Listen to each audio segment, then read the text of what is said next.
Welcome to Flat Earth Debate, Uncut and After Show. I'm your host Nathan Oakley, and if you are new to this channel, or you've not done so already, then be sure to subscribe, hit the bell notification icon and join button if you'd like to become a Nathan Oakley 1980 channel member and keep up to date with the Flat Earth Debate. If you would like to support the channel, there is a super chat that runs alongside each of these shows while they premiere, and there's also a PayPal, Patreon, and crypto link in the info box below the video. Speaking of Patreon, I'm going to do a quick shout out to all of you who do support me on Patreon, so a massive shout out first and foremost to Guns of Navarone RMP, who's joined as a very high tier member Patreon as well, so thank you very much indeed for joining, Guns of Navarone RMP, much obliged. Also, True Shukar, Bosnail, Justin Duso, Joseph Pizarro, Samson, Maris, Hairy Blade, Mobile Max 777, Neo the One, Lost Cat FE, Rob W, Open Minded, Reese Pound, Del West Watson, Mike, Muted, Dick Earth Skeptic, Chris Hillman, NA Literalist, Maria Neelands, Unbelievable Productions, Blue Ridge Ranger, Rob H, Nathan Thompson, The Real Gabster, Windrider, Liam Nedrick, Erwin Jennisons, Abraham Mohammed, Dave Rakia Gafford, Naibai, Adrian Quintana, Skeptic936, Life is Short, Fireball X, Felix Hung, Texas Mike, Edwin Johnson, Kirsten Smith, Alexander Main, David Wayne Foster, and Dank. So another massive thank you to all of you for supporting me on Patreon. Now, I'm going to do a quick plug for my GoFundMe campaign, which I've not done a full live stream for, but I have done a little bit here and there on each of the other Uncut and After shows this week, and basically plugged it and promoted it. So if anyone does actually support that during the weekend, as this is being recorded on a Friday, but you are, if you're not a member, listening to this on a Sunday, but nevertheless, following week you'll get a shout out on one of the live shows or one of the Uncut and After shows. But yes, I have got a GoFundMe campaign currently running, which is to finish off the acoustic treatment I've been doing in my studio for the last 9 months straight. So pretty much every penny I can beg, borrow or steal or ask for in gift or whatever, I've basically put towards treating the environment that I hold this debate in. So for that reason, and lots of other financial limitations that have come in the last couple of months, I've asked to help or ask for help from people who are interested in that subject or just interested in me upping the game of the Flat Earth Debate show. So, as I say, there is a GoFundMe campaign, and if I click on this button here, hopefully I can show that to you now. Just give me 1 second.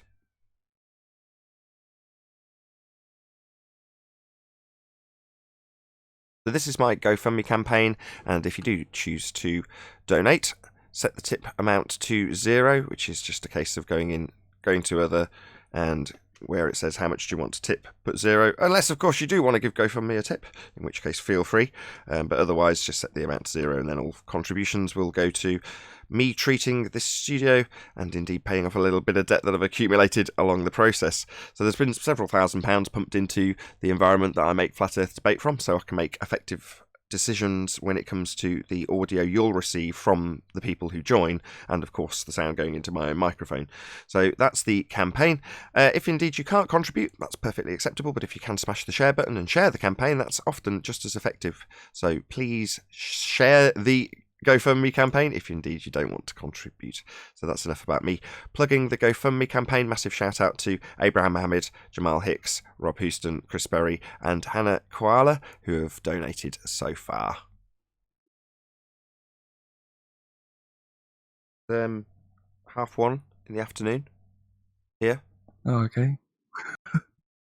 Yeah, whoever said hello to Neil, he's not here yet. Oh.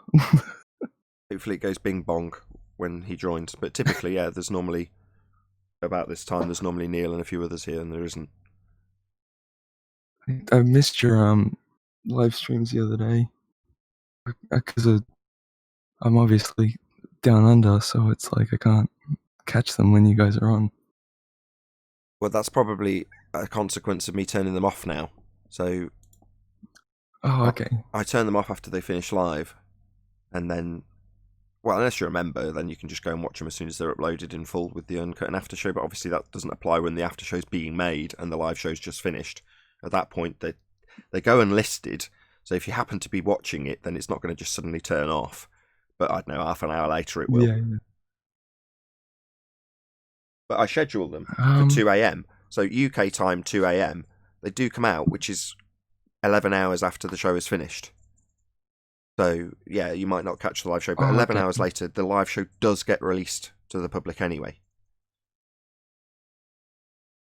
Right. Because I end up watching them when, like you said, when they're released afterwards. So, but yeah, I personally don't. I personally don't agree with what you say. But I find them interesting nonetheless. Fair enough. How long have you been doing this for?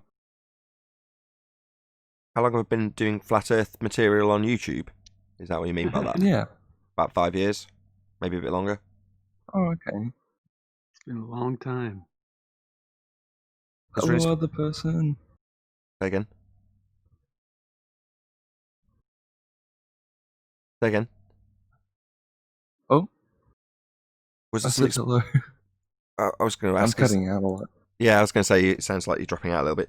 Was there something specific that you disagreed with? You said I don't agree with you. I don't want to be mean, but I just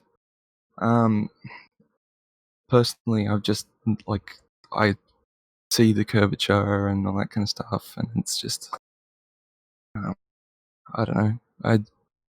If you ask me something specific, I guess, but I don't know. I just disagree with what I hear. You say if there was fine. Specifically brought up. You already have. So curvature. You say you see curvature. What do you mean by that?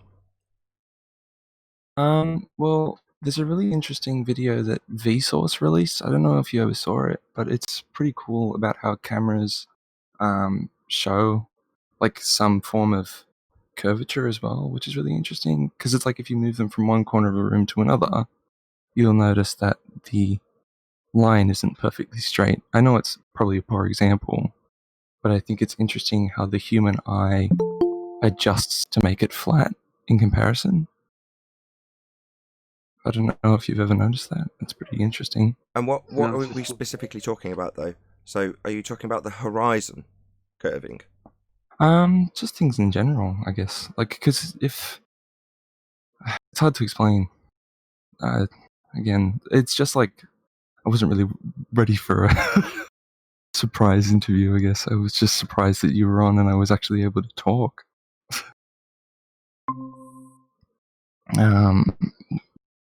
But yeah, there's a really like interesting thing where it's like if you put a camera on a tripod and you move it from one corner of the room to the other corner of the room, you can actually see that the room that itself is viewing from, and this is purely on perspective, right? Because the distance of the wall from the camera obviously changes as you change the angle of the camera. But it's still interesting how when you're in a room and you look at the wall, it still looks straight to you because your eye accounts for the curvature on the camera, which is really interesting. And how does that relate to Earth curving? Well, I guess you could say that the human eye probably doesn't pick up the curvature as much as other things, like cameras and things. But what curvature? When I asked if it was the horizon, you just avoided my question and didn't answer. Well, I wasn't really ready for on such a big... yes or no? Do you mean the horizon? No, I'm just talking about small scale stuff. But like what? What specifically? It's interesting in general. What specifically in regards to Earth being curved, though? Well, if you've got the curvature in a camera, it's probably easier to detect than it is with the eye. What curvature in the camera? What specifically are we looking at? What are you calling curvature? I mean, in a room. Like, it's really interesting. No. We're not talking about in my room. Stop. Okay. You're talking about Earth curvature. Stop. You've done this twice, and I'm sick of it. Just say yes. I mean the horizon. At that point, when you say yes, presumably you've watched the show and know what's going to happen next, right? Yeah, I guess. Right. So, at a base level, you understand that this little proofsy you're holding on to and basically claiming that you disagree with me, you've got nothing to respond to with it. It's just a fundamentalist religious belief you're holding on to. Because when I get to the point where I'm saying, are you claiming the horizon is a physical edge for boats to fall over, you don't want to say yes. And you know why you don't want to say yes, because it isn't a physical sphere edge for boats to fall over. That's something that only exists in your geometric reification of Earth curve mathematics. So you know the horizon's not physical then. You know what's coming when you finally say, yes, I reify the horizon into an Earth curve edge for boats to fall over. You know what's going to happen when you say that. Well, I just thought we were having a friendly talk. I just brought it up because I thought it was interesting. You haven't said yes, still. So do you mean you've reified the horizon into a physical sphere edge for boats to fall over then? Just a yes or no will do. Well, no, because I wasn't talking about that. Oh, what were you talking about? Were you talking about the Earth curve we see in our rooms? Were we talking about the Earth curve we see in our rooms? In our rooms, maybe? Not the horizon. So what is it that's bending? What's Earth curve again? There's no need to be rude about it. I'm not being rude. I'm just asking you. Who said that you disagreed with me? That's kind of rude. Yeah, you disagreed with me. Well, what with? Because so far it seems like you don't want to say the thing that you would disagree with, because in actuality you know that you don't disagree and know that you'll get pummeled when you say the horizon's a physical sphere edge for boats to fall over. But you're still yet to say it. I've had 5 attempts of you just saying, oh, well, maybe we're talking about something else. I wasn't necessarily talking about the horizon. Yeah, you were. That's what everything with Earth curve claims comes with. A reification of the horizon as a physical sphere edge. Something you're reluctant to say when it's the base of your religion in a sphere Earth. Why would you be so reluctant? What, 6 attempts now for you to say what? The horizon's not a sphere edge? Well, I wouldn't be using that as my main base of an argument. I thought we were just having a friendly discussion. What were you using then when you said all about lenses and what they're looking about and relating that to Earth curve? You weren't talking about the horizon. Well, it seems like you were to me because that's Earth curve rhetoric. Maybe you don't know Earth curve rhetoric, or you're a fan of the show and know how it gets pummeled here. Therefore are reluctant to admit that you think the horizon's a sphere edge for boats to go over. That's 7 times, mate. You've still not said yeah. Even though it's the basis of globe religion that you're denying currently, or not acknowledging in the slightest. Don't know why. It's the basis of your religion. You'd think you'd be all for conceding that that is what Earth curve calculations claim. They claim the horizon's an edge for boats to go over. You think I'm wrong somehow. I haven't heard anything about me being wrong. Incredibly rude. Very annoying. Because so far I'm not wrong, am I? Horizon's not a sphere edge, as per your example, talking about how bendy lenses in rooms work. Well, that's only relevant to your reification of a horizon that's non-physical in reality, isn't it? I don't understand why you're being so rude. All I said was... Why'd you keep saying I'm rude? Because Horizon. you're getting really loud at me. Horizon. Hello. Debate. Hello. On a debate show, on a debate panel, telling me I'm rude when I'm pointing out now for the 8th time. Chilling. Stop telling me to chill. 8 times I've asked you whether or not you're reifying a physical sphere edge horizon into an actual horizon that's non-physical, and your only response is to tell me I'm rude. I'm not rude. I'm just asking 9 times the same question to you after you told me I was wrong about something.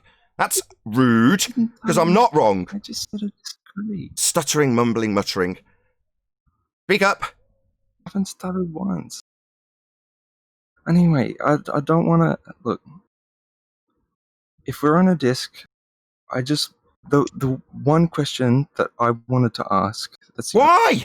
Why aren't you saying yes? I concede my argument about having a horizon in a lens of a camera, comparing it to rooms and how lenses work, is absolutely annihilated, but you're going to ask me a question about a disc? I haven't claimed any disc.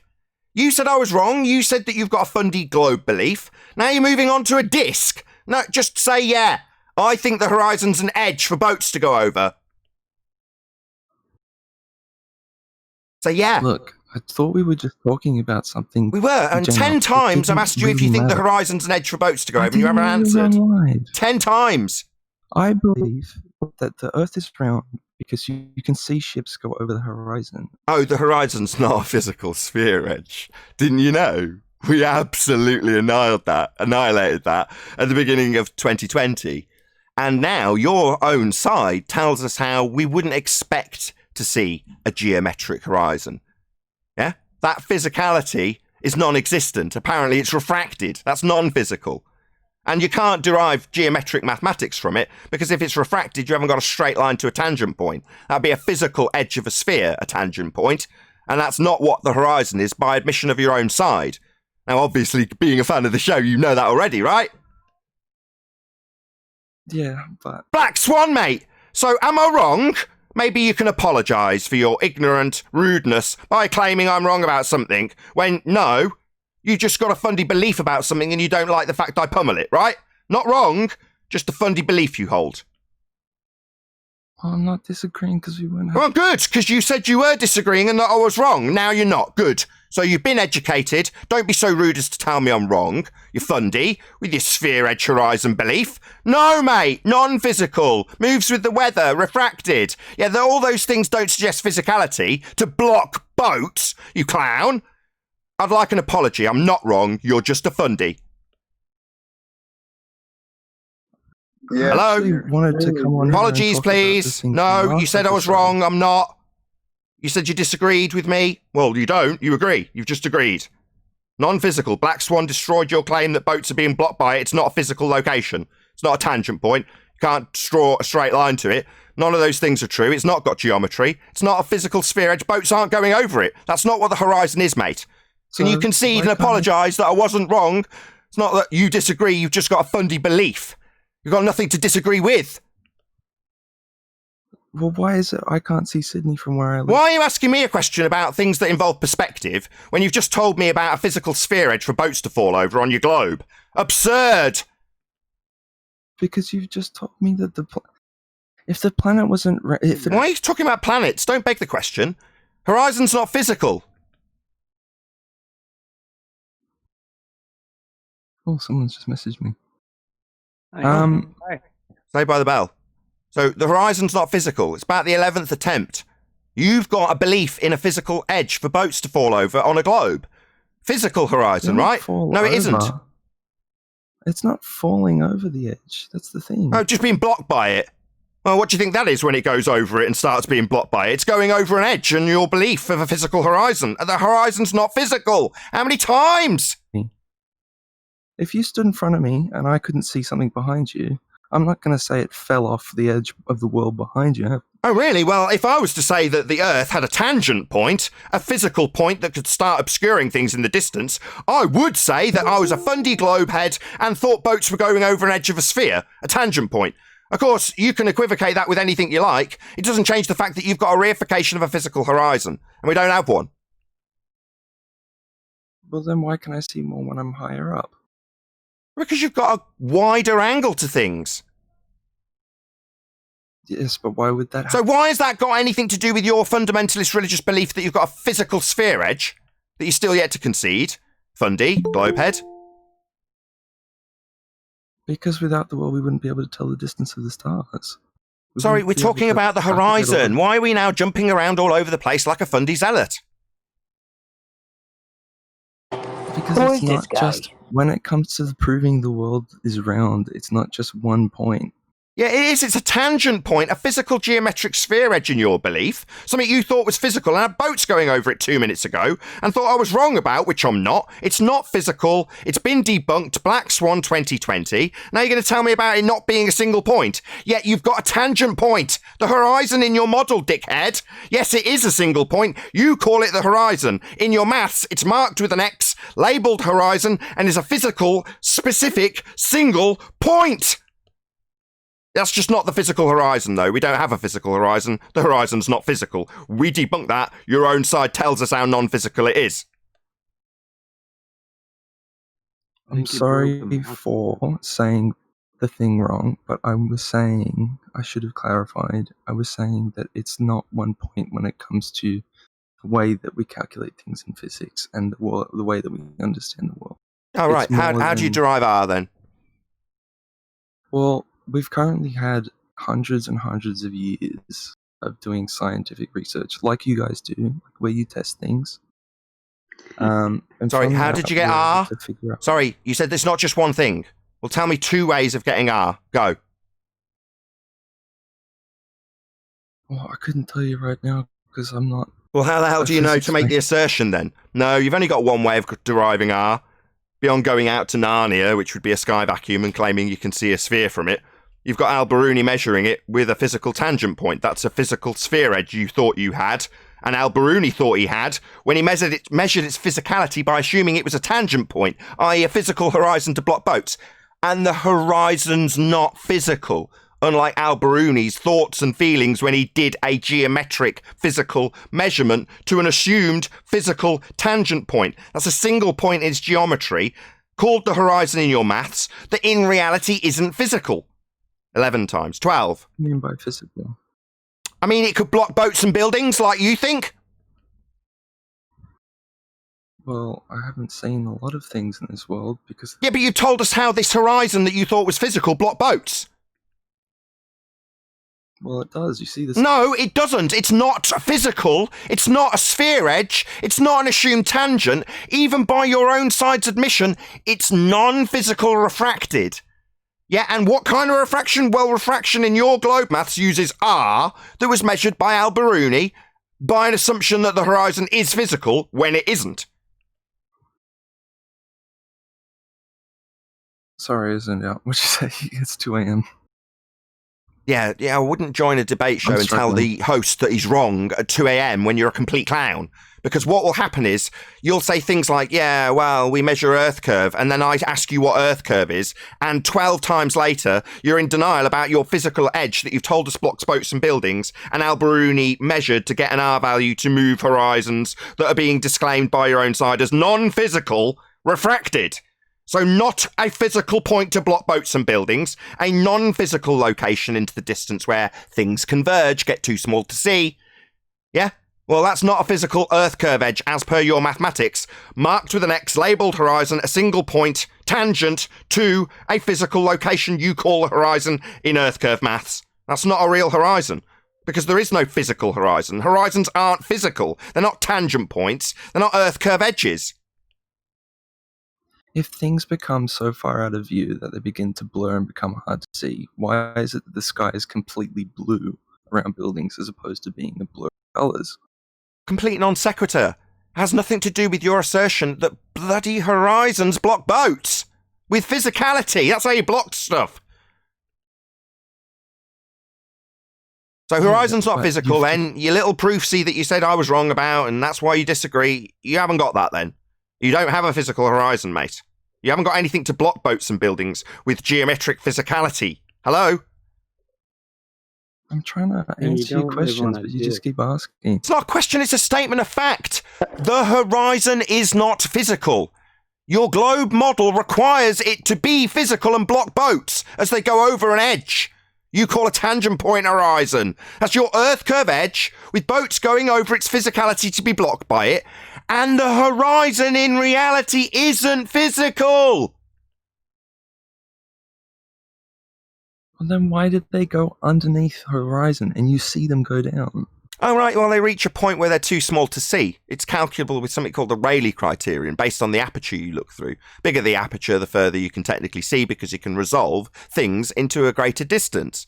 Well, that calculable Rayleigh criterion would dictate to you where things would disappear. I mean, it's very coincidental that the Earth curve mathematics seems almost identical to the aperture of the human eye and where things would get too small to see, based on a 6-foot man looking out at the horizon, a non-physical location where things get too small to see. So, yeah, things get too small to see. Something completely ignored in Earth curve mathematics, because Earth curve mathematics are turned side on, and the targets you look at are assigned an actual size that doesn't change with distance.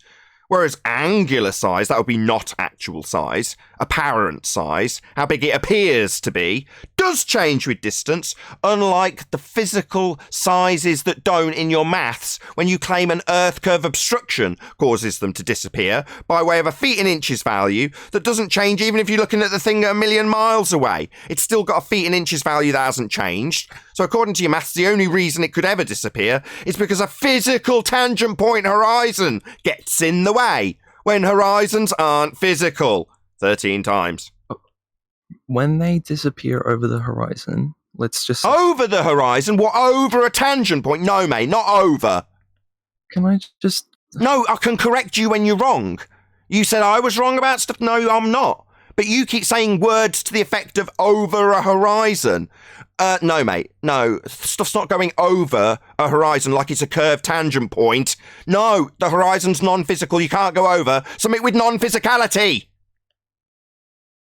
So I was going... I just wanted to say when they go out of view, like you're saying, why is it that they're going down when they go out of view as opposed to staying perfectly like above this horizon? Let's just say horizon. I'll explain. Now. I'll explain. Imagine you've got a brick in front of you, and you put that brick that is perfectly visible at 2 miles distance. Can you still see the brick? Yep. Yeah, I guess so. Okay, so it's very small, but you can still... Okay, I just need you to nod along. It's an example, mate. Okay. So you can still see the brick at 2 miles. It's just very small, correct? Yep. What about 5 miles? Can you still see a brick, or is it really, really, really small? Or has it disappeared at 5 miles? Let me just do my... It's a simple question. Are we just doing... no worries. Do you need me to push it further till you can just say, yes, it's disappeared now? A brick, an 8-inch brick at 10 miles. Can you see an 8-inch brick at 10 miles? It's just a no. Just a no, mate. Just a simple no. It's too small to see. This is simple stuff. Are you Superman? Can you see a brick at 8 miles? I don't know. I haven't tried. No, you can't. Are you thick? Do you really think you can see a brick 8 miles away? Are you stupid? I don't use... Yeah, just say yes, I can no longer see the brick. It's really simple. Some point in the distance, the brick's too small to see. Are you too stupid to realise this? Man, it's like dealing with complete idiots. But if you were to put things... Don't ask me something. I'm in the middle of an example, you stupid idiot. I'm asking if a brick at 8 miles is too small to see or not, and you're yet to even say yes. You start asking me something, you complete clown. I'm in the middle of an example that you asked me about. Why is stuff disappearing from the bottom? So far, I've said, can you see a brick at 2 miles? Yeah, I can. Can you see it at 4 miles? Oh, I don't know. I'd have to look it up. What about 8 miles? And then you ask me something. You're a dick. A brick at 8 miles, you would concede that you can't see it anymore. It's too small, yes? Sure. Oh, right. So if I was to then build on top of that brick, 8 miles into the distance, 150-foot skyscraper made of bricks, do you think I could see the 150-foot skyscraper at 8 miles? How? Yeah, you can. Yeah, it's really big. But the brick at the bottom is still too small to see. Yeah. Yeah, so it's disappeared in this farcical example where I've got to push a brick at 8-inch brick to 8 miles before you'll concede that it disappears. Well, you can't see the 8-inch brick at the bottom, but you can see the skyscraper built on top of it. Ergo, bottom-up obstruction of skyscraper to the tune of 8 inches in this example, because you can't see the 8-inch brick, it's disappeared, but you can see the skyscraper on top of it. So it's disappeared from bottom up because it's too small. So why is it... So why are you asking me a question? So that explains why things disappear from bottom up. It's not your Earth curve obstruction, single point geometric, physical assumption of a horizon that blocks stuff. Things can get too small to see, like a brick at 8 miles. But you can still build on it and have the stuff built on it visible, even though the brick at the bottom's still gone. Bottom up obstruction due to things being too small to see. Do you understand? Well, no, because you've just enlarged the scale. No! What do you mean, no? You said the brick disappeared at 8 miles. You said you could see the building on top of it. But what, you can't put those two things together? That the bottom of the building's disappeared and the top of it's visible because the bottom was too small to see when you moved it as a single 8-inch brick to 8 miles. You can't put that together. No? Too thick? But you could see the... Why are you giving me an example about but what you could see? Yes, Nathan, I understand. The brick at the bottom disappeared because it was too small. Absolutely nothing to do with Earth curve geometry and physical assumptions of horizons blocking it. It's just too small, right? The brick itself, yes. So it's disappeared due to angular resolution limits, and not because of your fundy assumption that the horizon that it's on Is the cause of it disappearing when you only account for its measurements with actual sizes that don't change with distance? So in reality, the angle to the bottom of the building is what's got too small. The brick's still 8 inches at any distance, and your maths makes damn sure of that, doesn't it?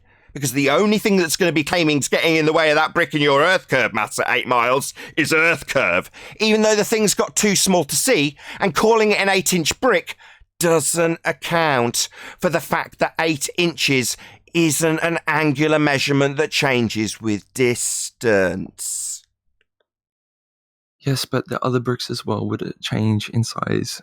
It's like follow the same resolution.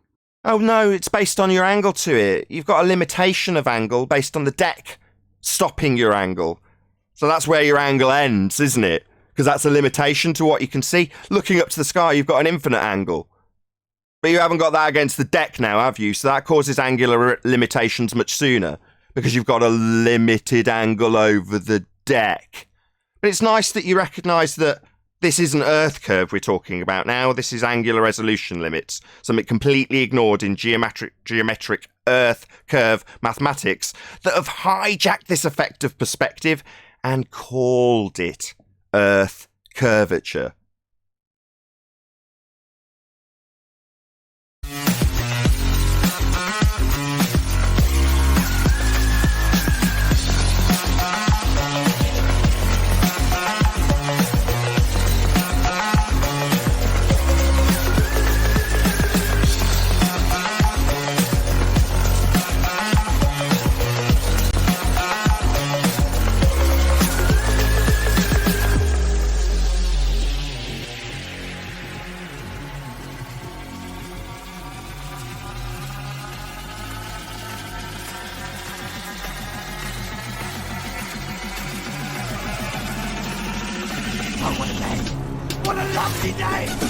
Welcome to Flat Earth Debate Live. I'm your host, Nathan Oakley, and if you are new to this channel, or you've not done so already, then be sure to subscribe, hit the bell notification icon and join button if you'd like to become a Nathan Oakley 1980 channel member and keep up to date with the Flat Earth debate. If you would like to support the channel, there is a super chat that runs alongside each of these shows while they are live, and there's also a PayPal, Patreon and crypto link in the info box below the video.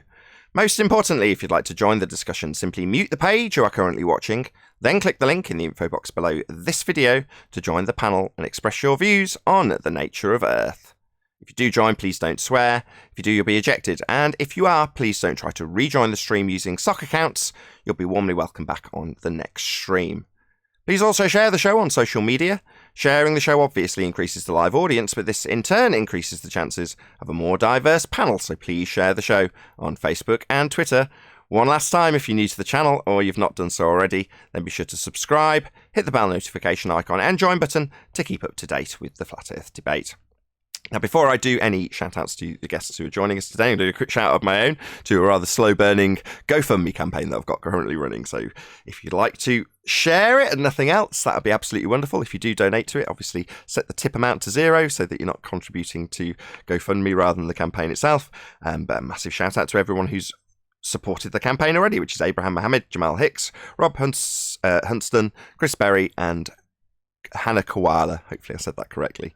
But yeah, massive shout out. I will shout out anybody who does happen to contribute to the GoFundMe while this live show is running, so I will shout anybody out who does. I'll stick a link also to it in the live stream, which is currently members only, but you can still see it if you did want to support my GoFundMe campaign. So that link is now in the live stream chat. Massive warm welcome to both what we've decided to call it, Google and Discord panels. Very warm welcome to you all. Good morning. Afternoon. Hello. Hey. Hello. Hello. Any evidence of a physical geometric sphere edge horizon, formerly known as Earth curvature? Not even from the Google panel. No, I think you just demolished the guy's assertion that it was physical in the pre-show. Yes, become a Nathan Oakley 1980 channel member to hear the rather in-depth debate about fundamentalist religious assertion that we have a physical geometric sphere-edge horizon, formerly known as Earth curve, blocking boats and buildings with its physicality, in spite of the fact that the globe rhetoric is currently that we don't see a physical geometric horizon, and that the geometric horizon only exists in the maths, and that we wouldn't expect to see a geometric horizon, and it has no physicality or tangent point nature for it to be geometric. In other words, the Earth curve assumption is dead.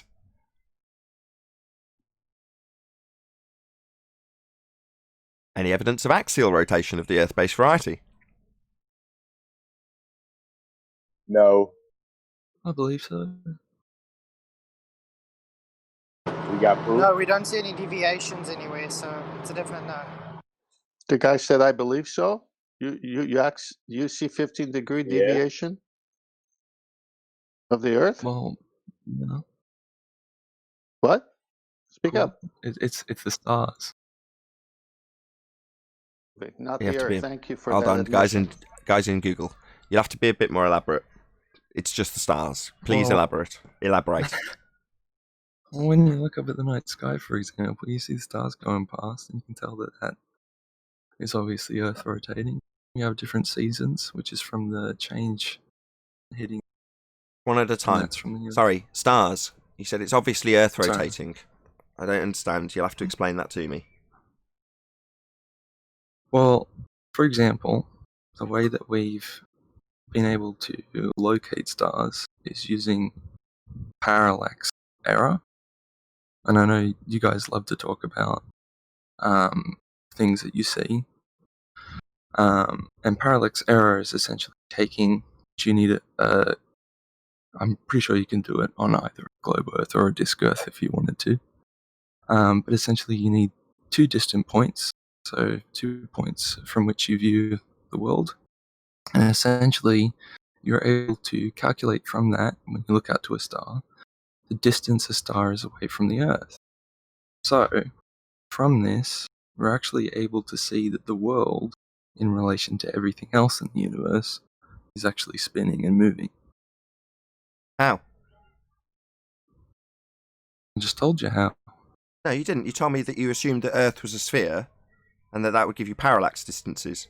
Well, you've got to have an R Well- value. I'm talking. You've got to have an R value to do that. So you would assume Earth's spherical and that you have absolutely astronomical distances. And then you calculate the parallax based on those astronomical distances based on an assumed R value and Earth being a sphere. So that's a whole string of assumptions. It doesn't prove we're spinning. You haven't detailed how it proves we're spinning. You've just detailed a whole string of assumptions about you assuming Earth a sphere. So yet tell us how this proves we spin. Well, for starters, it proves to us that we're actually in a universe because we've got different distances between stars, right? Just told you the distances are based on an assumed R value. Didn't you just listen to what I just said? Well, if you tried it on a disk planet, Don't tell me about No. what you're doing on a disk Earth. I've just No, asked for shit. proof of axial. Shut up. I'm asking you to prove Earth is spinning. Don't tell me what disk Earth does, unless it's your claim proof that you're trying to justify how disk Earth spins. Now, if you want to do that, fine, but don't misrepresent something that I don't claim, or claim a straw man with some disk Earth when the question is specifically about you proving Earth spinning. Now, can you do that so far? You've got stars moving. That's it. That's what you've got so far, and a string of assumptions about Earth being sphere-shaped. well, that's the way you want to go with it. I can move on to another point.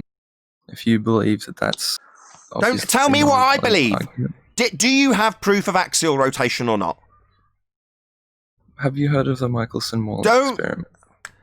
It's not proof of axial rotation. So the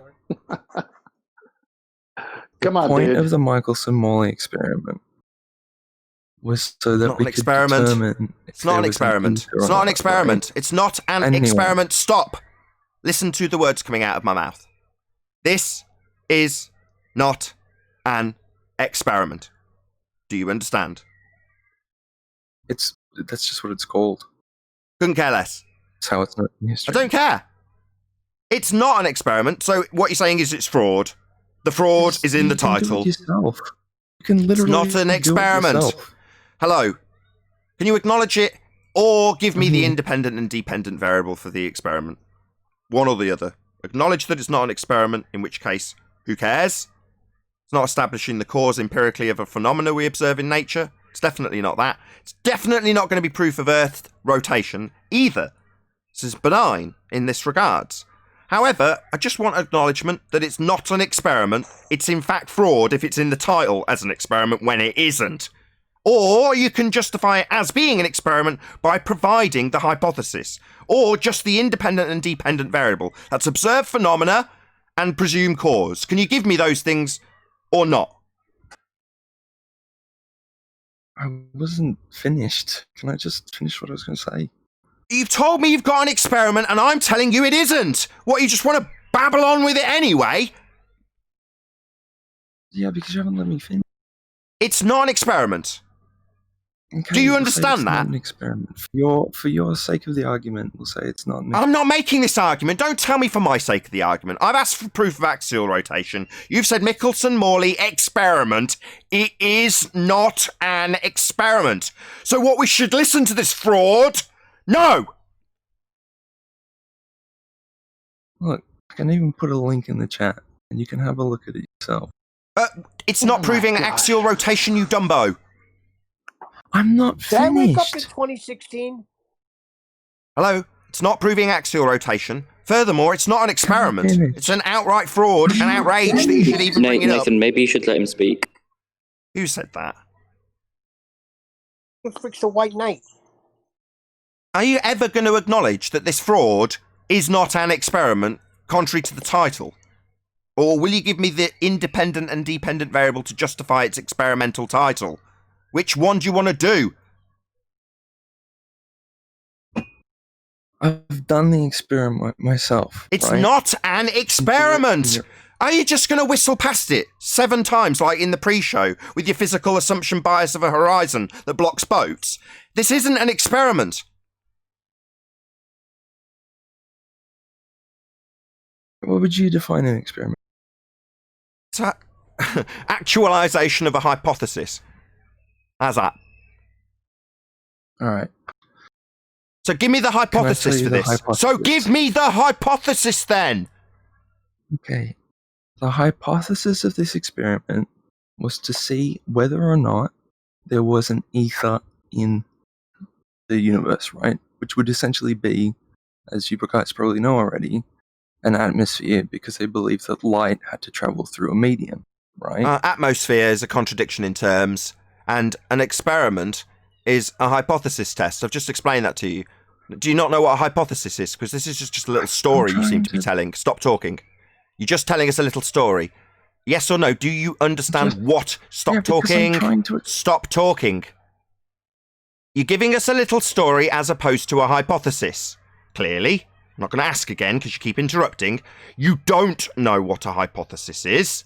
Otherwise, you'd have given me what I asked for 4 times. That's an independent and dependent variable. That'd be naturally occurring phenomena and presumed cause of the effect. Not a little story about what it's talking about in the universe. Okay. Not okay, dipshit. You're irritating. You keep saying the word experiment and not once have you acknowledged that it is not that. You got white knights telling me I should let you tell me all about this non-experiment fraud when you don't acknowledge that it's not an experiment, it's not proving axial rotation, you're not giving me independent and dependent variables for it, or acknowledging that it's just a fraud. Well, if I call it Michelson-Morley, it just sounds silly. I don't care. I want axial rotation proof, not a justification for the silly title. Okay. I'll tell you the dependent and independent variable. Excellent. Right? So, the light, right, is supposed to, this is what they hypothesized, that Sorry, the light just would go dependent through a variable. mirror. Is it light? Is dependent variable light? Sure. So what's the Look, I'll cause of be light? honest. Okay, so the phenomena studied is light. And the cause of light is the presumed cause, independent variable? So you had the light, right? And Yeah, the that's our phenomena hypothesis studied. was- Yes, that's our dependent variable. Yes, we've got half a hypothesis. Yes, we've got DV, light. So we're studying light. What's the independent variable? Yes. The presumed cause in the experiment. So it would go through a mirror and come back. Sorry, a mirror. But You're the saying that a mirror- mirror causes light. Mirror's the independent variable, No. is it? So you'd have your, right, here's the change, right? So you would send out light in two directions, right? And your idea is that Sorry, the light... don't tell me the method. Just tell me the presumed cause.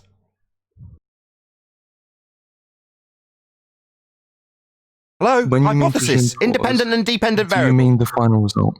No. Or do you Listen mean- carefully, you I'm thicko. trying to double check. I'm trying to be so Listen. careful here with my Listen. words. Hello? Thicko. Listen. I've said it about 7 times. The independent and dependent variable for this experiment, which it isn't. So far, you've given us a dependent variable, if you like, of light. So we're studying the cause of light. Now, you're too stupid to realise that already this has nothing to do with Earth turn. And apparently Well, this I'm getting experiment, while he talks through me because he's a wanker, the experiment is apparently ascertaining the cause of light. No. No! No, that's right. You're claiming this is somehow proof of axial rotation, my friend. But yet, when we get down to the non-hypothesis and I ask you for the dependent variable, you say it's light.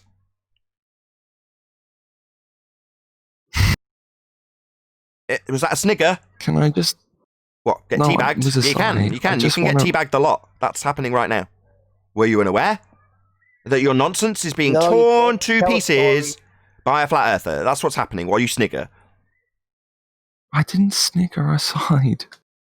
Yeah, while you sigh, yeah, your nonsense, complete misapprehensions of science, non-understanding of experimentation and hypothesis, claims that this proves axial rotation and then claiming that the phenomena is light. All of this stupidity is being ripped to shreds by a flat earther for an audience live.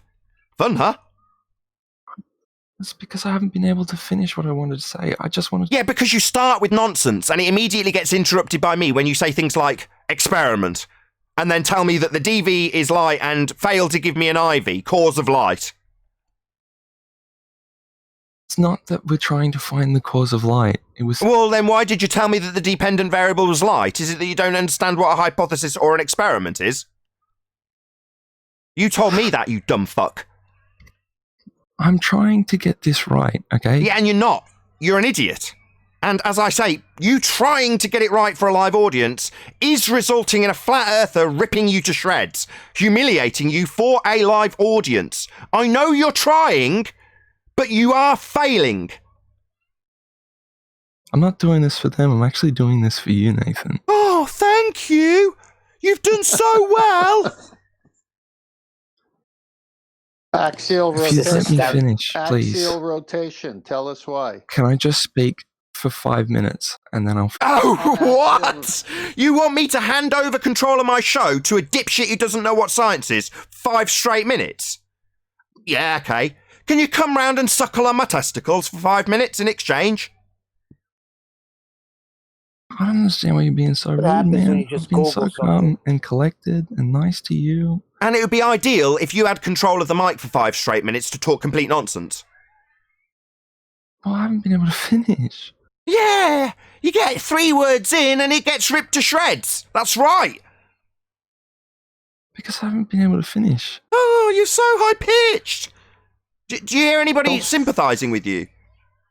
Other than the It's like White pushing a kid Knight. down a bike with no training wheels on and going, well, he can't ride a bike. You haven't let me finish.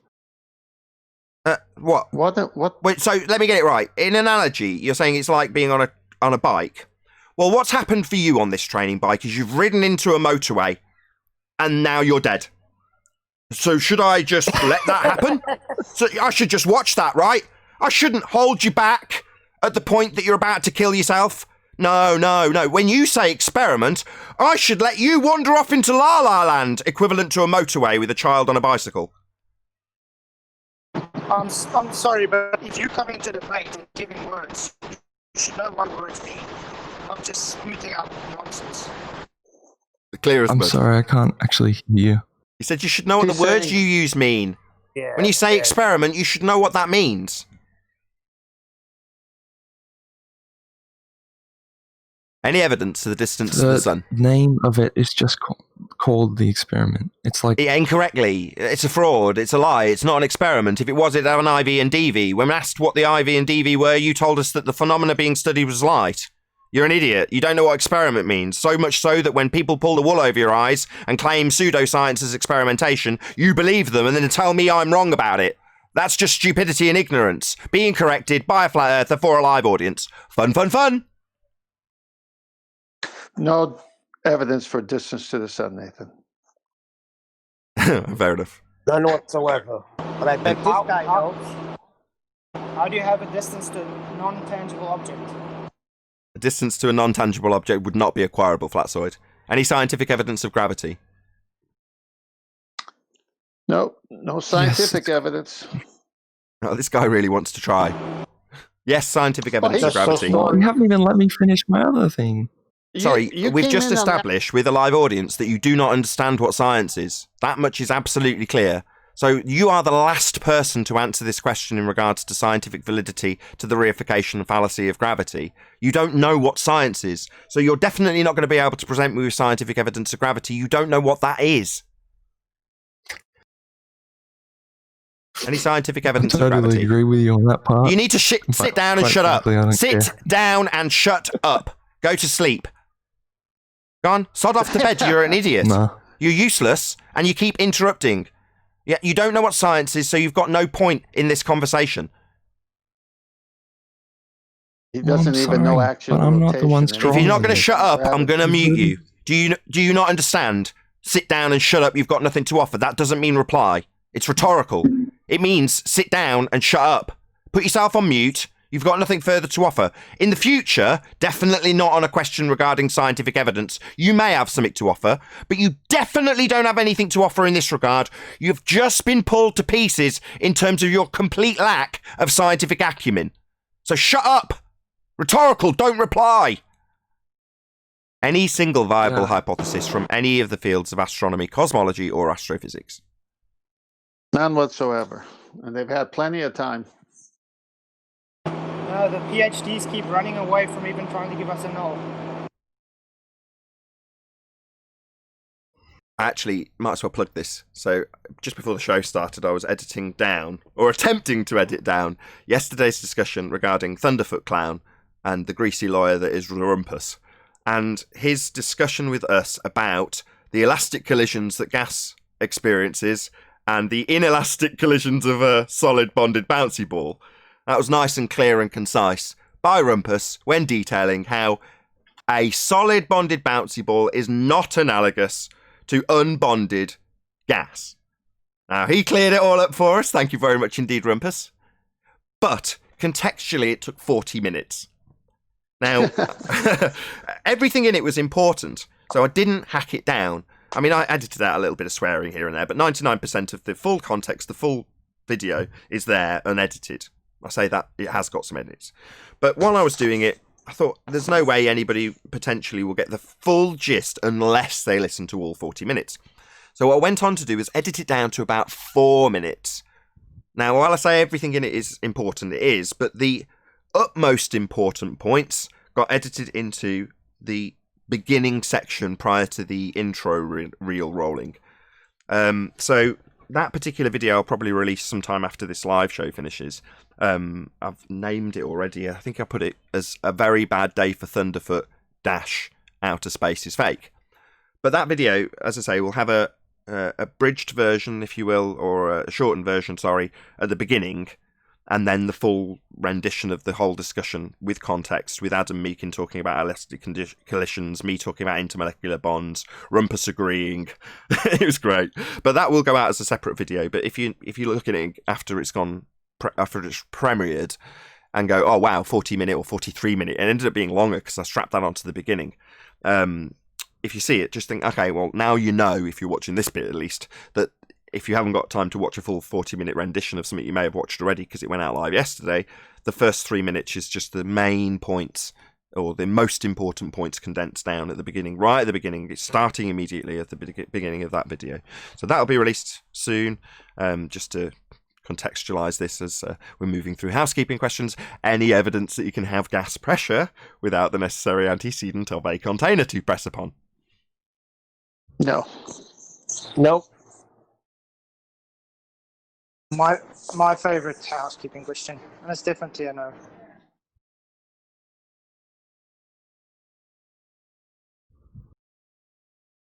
Any evidence of a self-perpetuating molten iron core at the centre of a presupposed spherical Earth?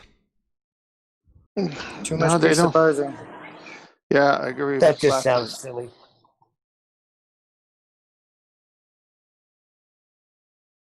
In that case, that's the conclusion of housekeeping. Almost. Not bad. This guy that came on, that's on Moot, hopefully, till he wakes up from his delirious heliocentric model.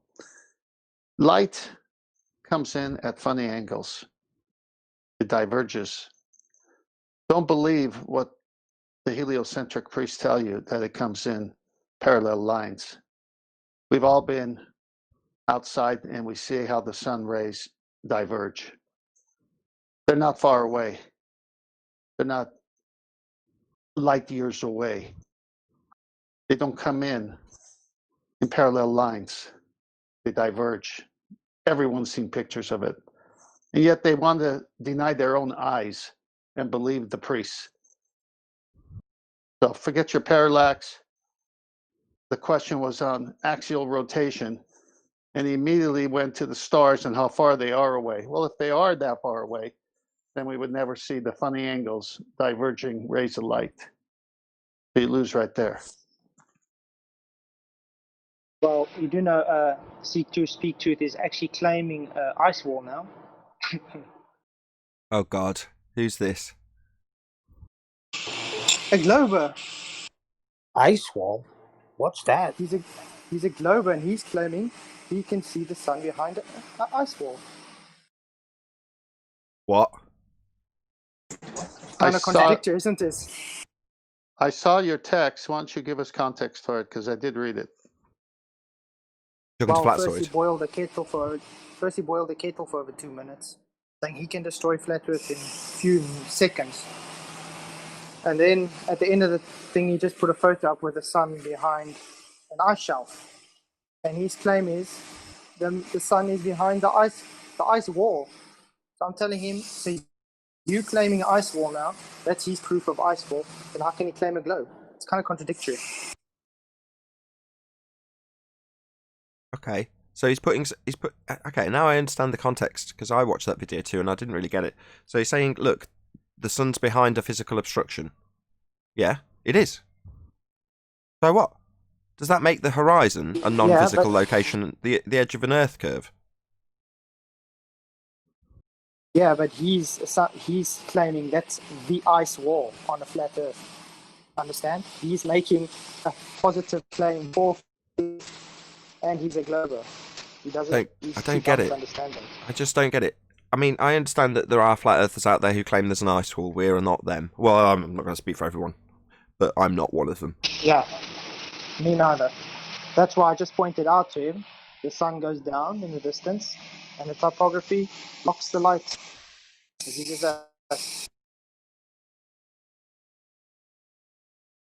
Okay, the guy seems like a numpty. I mean, I'm sure I've crossed paths with him before when he's made me an advert.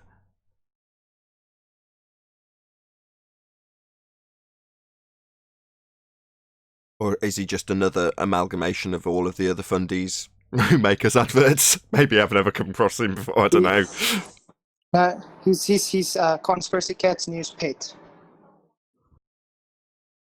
What? That explains it. Yes, he's Conspiracy Cat's new pet. We can say it's like they're mentoring him. Because he used to be a so-called flat earther, but I already called him out saying he was never a flat earther because he keeps calling it the pizza planet. And no, not one flat earther I've ever known has ever called it a pizza planet.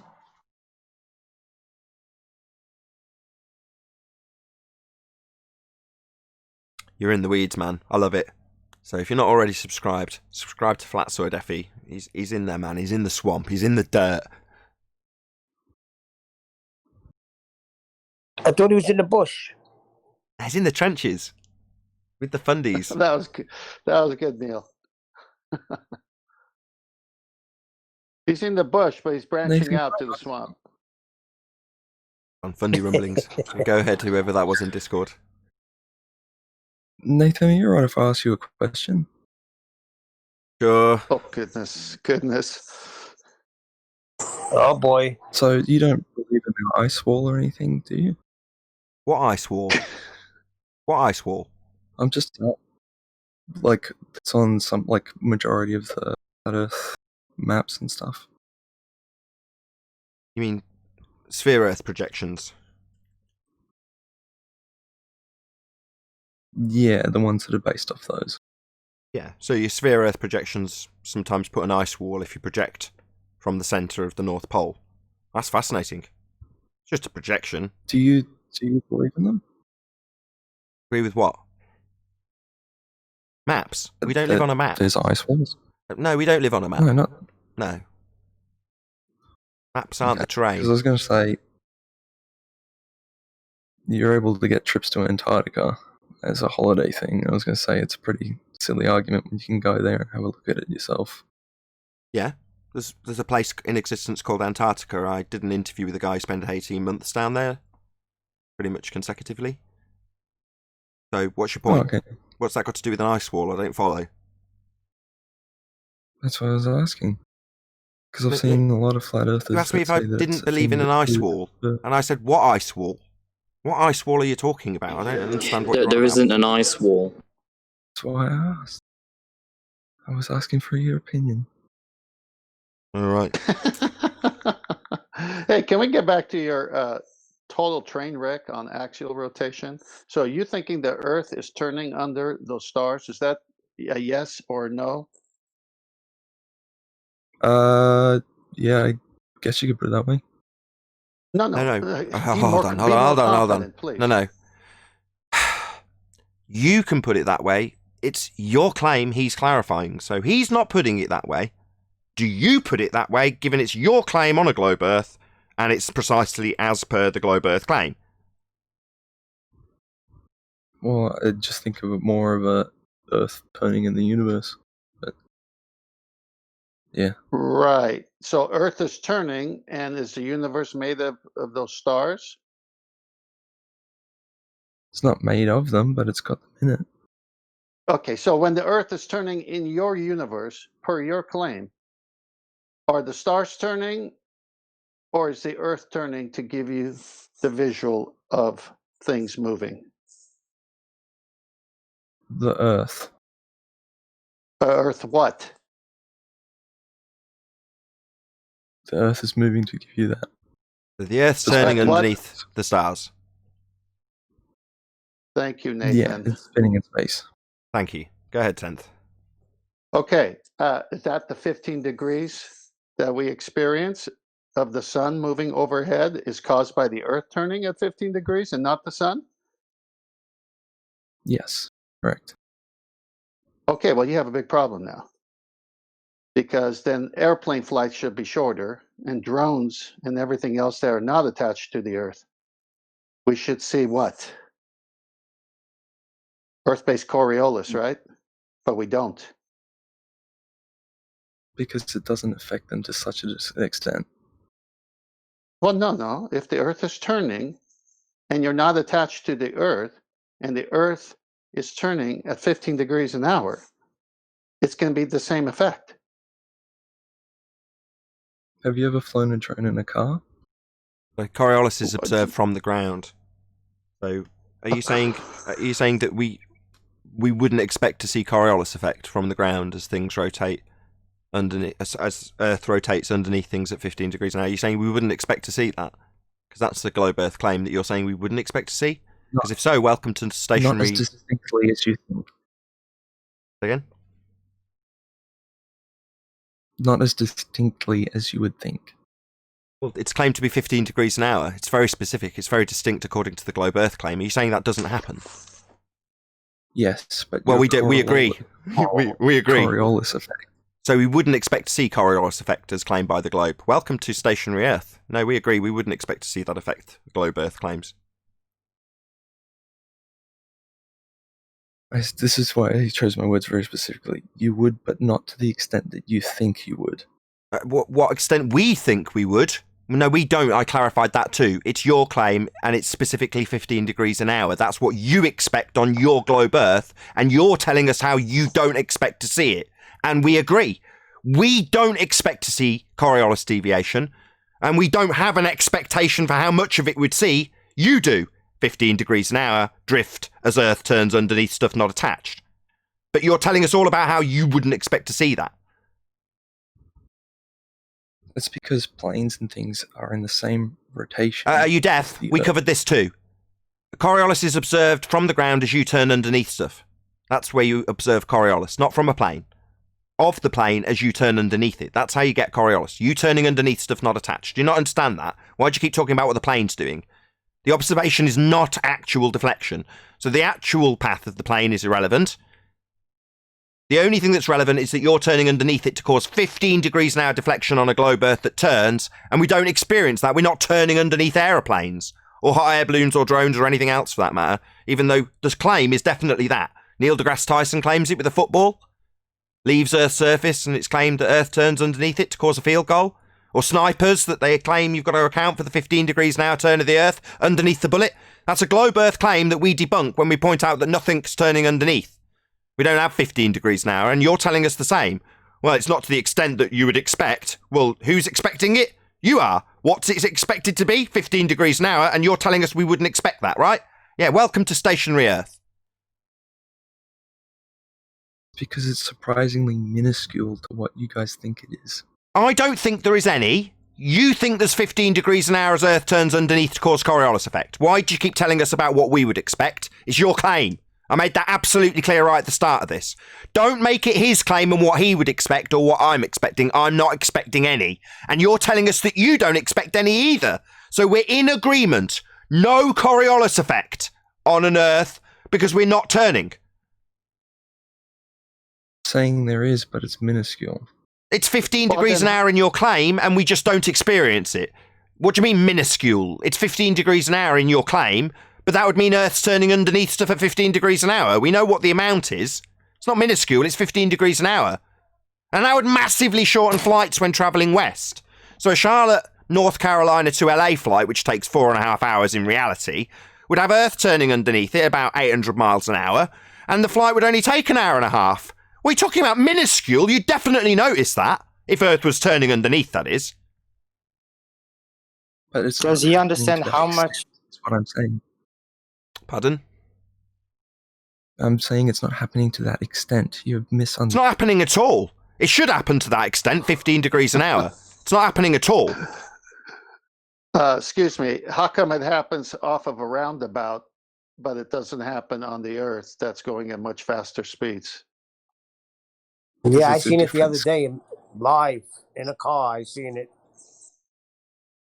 That's Yeah, because Neil was going in the roundabout with his car, and he was looking at a plane that was flying straight. But as he was going on the turn in the roundabout, the plane looked like it was going in a different path. So that, as well as a little roundabout, we see the lamppost appear to curve, but it's in concrete.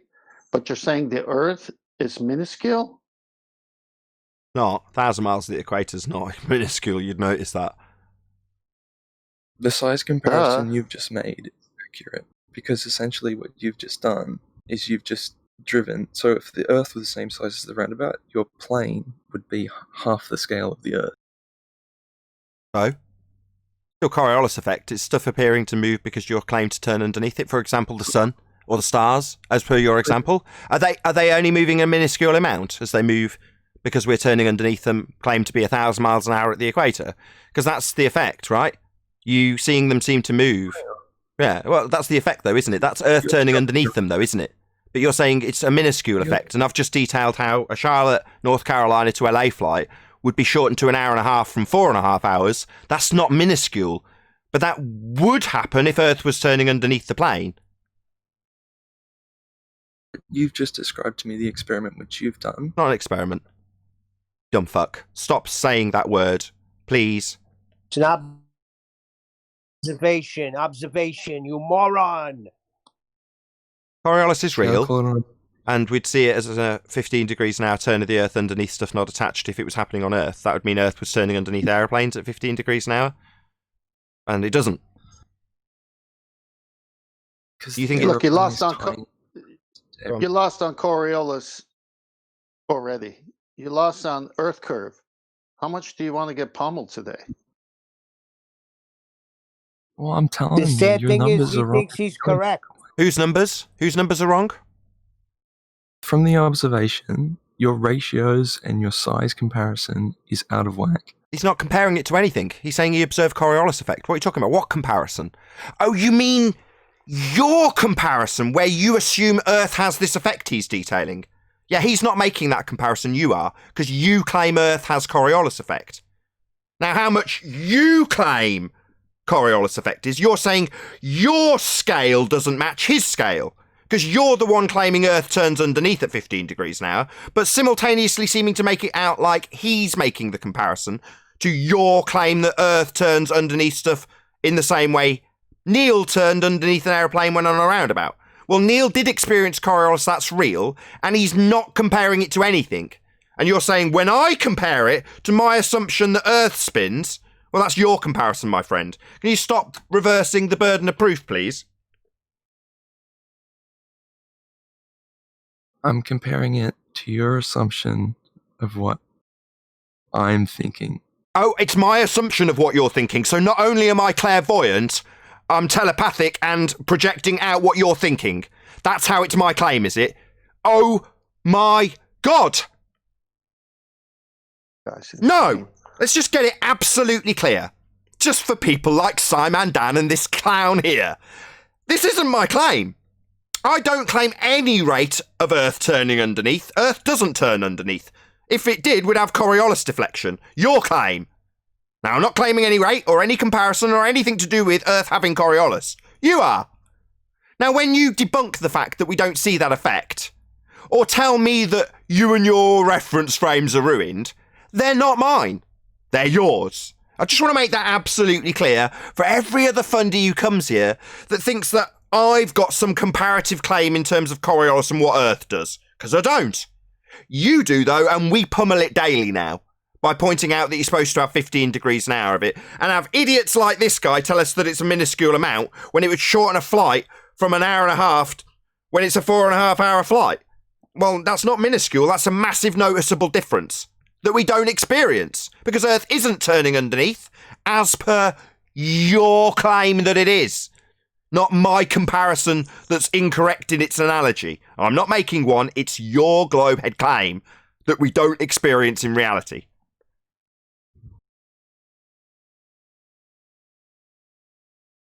The reason we're not experiencing these flight times because Flight times are actual movement of planes. Coriolis is observed from the ground. Why are you now talking about the actual path of the plane when Earth is claimed to have Coriolis deflection? That's only observed from the ground. Don't tell me about the actual path. You're too stupid to realise that Coriolis deflection is not actual, only apparent. As Neil turned under that plane, it looked like it curved, but it didn't really.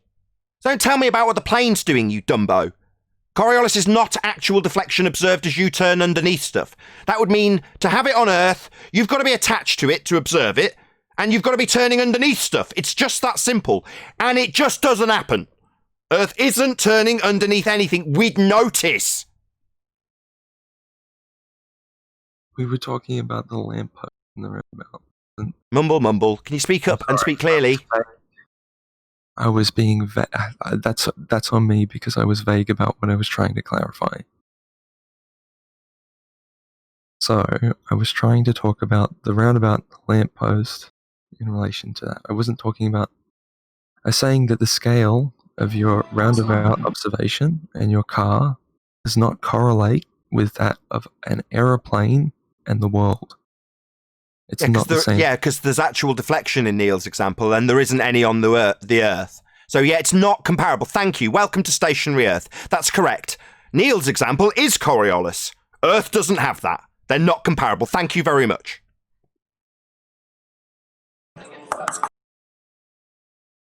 Welcome to stationary Earth. Earth that turns should have Coriolis.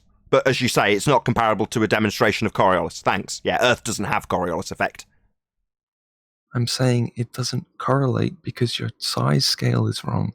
Well, it doesn't make any difference. Scale, 15 degrees an hour is 15 degrees an hour regardless of where you are on a turning Earth. The only thing that would change would be the vast rim velocity that you would have on the equator. That would be 1,000 miles an hour, and you'd notice that. But you're already part of that velocity. Who cares? You're observing something that isn't in Coriolis deflection, something not actually turning and moving like the plane underneath the roundabout. So it makes no difference, mate, because the velocity that you're turning at isn't what you're observing. You're observing something seem to drift because it's claimed you're turning underneath it. And you're saying, well, that doesn't happen because of scale. Well, it should happen at 15 degrees an hour if we're turning underneath stuff. I'm saying what you're claiming is incorrect because the way that you are... Sorry, what I'm claiming... Am I claiming Coriolis? Hello, Dumbo. How many times have I got to explain that this isn't my claim? Doesn't High Priest Neil deGrasse Tyson talk about a deflection of a football? Yeah. Deflection. That's him claiming Earth turns underneath the football. Of course, that would shorten flight times when travelling west, because it would mean Earth's turning underneath aeroplanes. It'd mean that the blimp filming the game would have to be very concerned about Earth turning underneath it at whatever rate that particular latitude has Earth turning underneath it, because it's turning underneath a football, according to Neil deGrasse Tyson, so it would turn underneath the blimp that's filming the game at the exact same rate.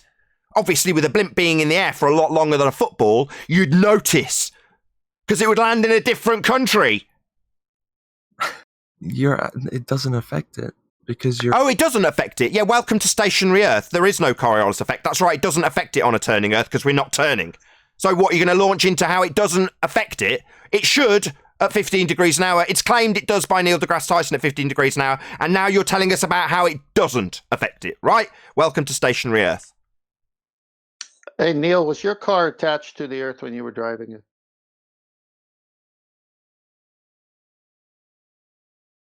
Yeah, it was.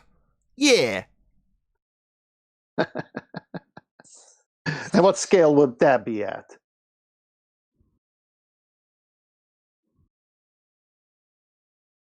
Actual size. See, the problem with ballers is that the minute that their fairy tale is challenged and destroyed by logic, they are in cognitive dissonance. And then they make up stuff as they go. Well, the plane and the scale and this and that. Yeah, but we're not talking about the plane. We're talking about the observer on the Earth. The apparent deflection. The plane's going straight. What are we talking about? If the Earth is turning like you said, you're going to have Earth-based Coriolis. We don't have Earth-based Coriolis, yes. So then the Earth is not spinning.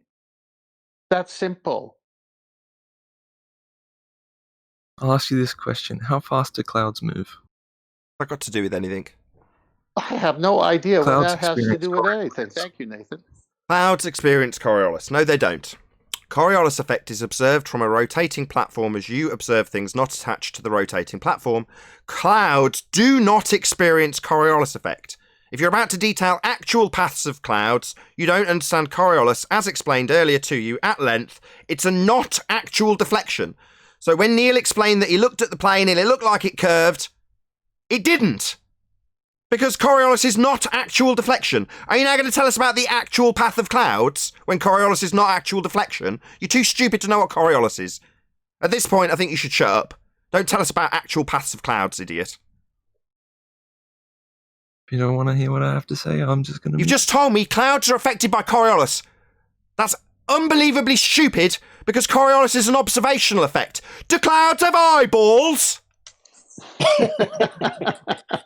Doing a you good dumb job fuck! For your baller friends, they must love you. You stupid idiot! It's an observational effect of not actual drift, and you're telling me clouds experience it? Well, then they'd need eyeballs. Doesn't mean they're still not affected by it. Oh, really? It's an observational effect observed by someone on a non-inertial, that's a spinning platform. You observing something from a spinning platform, that's Coriolis. So clouds, are they attached to non-inertial spinning reference frame observing things? If not, it's not Coriolis, you just don't understand what you're talking about. is still a part of the reference frame. That's the thing. Oh, really? And they're observing not actual drift, are they, with their eyeballs? He doesn't know what Man, Coriolis I'm being is. so- That's No, the he doesn't. problem. They've used. Hasn't got a clue. Thick. Like most of them don't know what Coriolis is. If you were right, why are you picking on me? You've come to me! You've come here! Are you having me on? I haven't asked you and invited you. I've invited anybody into this bar. You've walked up to the bartender and told him how wrong he is. That was your entrance. I actually walked up to the bartender and said, And told me picking that on you me? didn't agree with me. That you disagreed. So you walked up to the bartender and told him he was wrong. politely. Oh, really? So you were ultra polite when you told him he was wrong and then had your incorrect assumptions laid out for you, which you didn't concede. You behaved like a dick. You talked through non-stop. You had to have it pointed out, 11 or 12 times that the horizon's not physical. Yet some assumption and fundy belief that you've walked into the bar with, like some Bible-touting fundy. This guy, man. do you hold a job? Do you have logic just for daily life? Well, I haven't died yet, so I'm doing pretty well. No, I understand, but your logic, it seems like you don't understand logic and fallacies. You're just talking in circles. And then you say, why are you picking on me? You came to the show. You had a chance to put out your argument. You started off with fallacies and begging the question. The host of the show calls you out on it, stops you, addresses it, and says, now start over. If you're going to use the word experiment, do it in the proper way. You keep tripping over yourself, and then you say, why are you picking on me? Are you kidding me? Yeah, but to progress, because you guys keep getting it wrong. You Sorry, keep, we keep getting it wrong. That in a bar would get you a punch in the face, though, wouldn't it? Yeah, he get grasped. Yeah. So you just need to educate us, do I?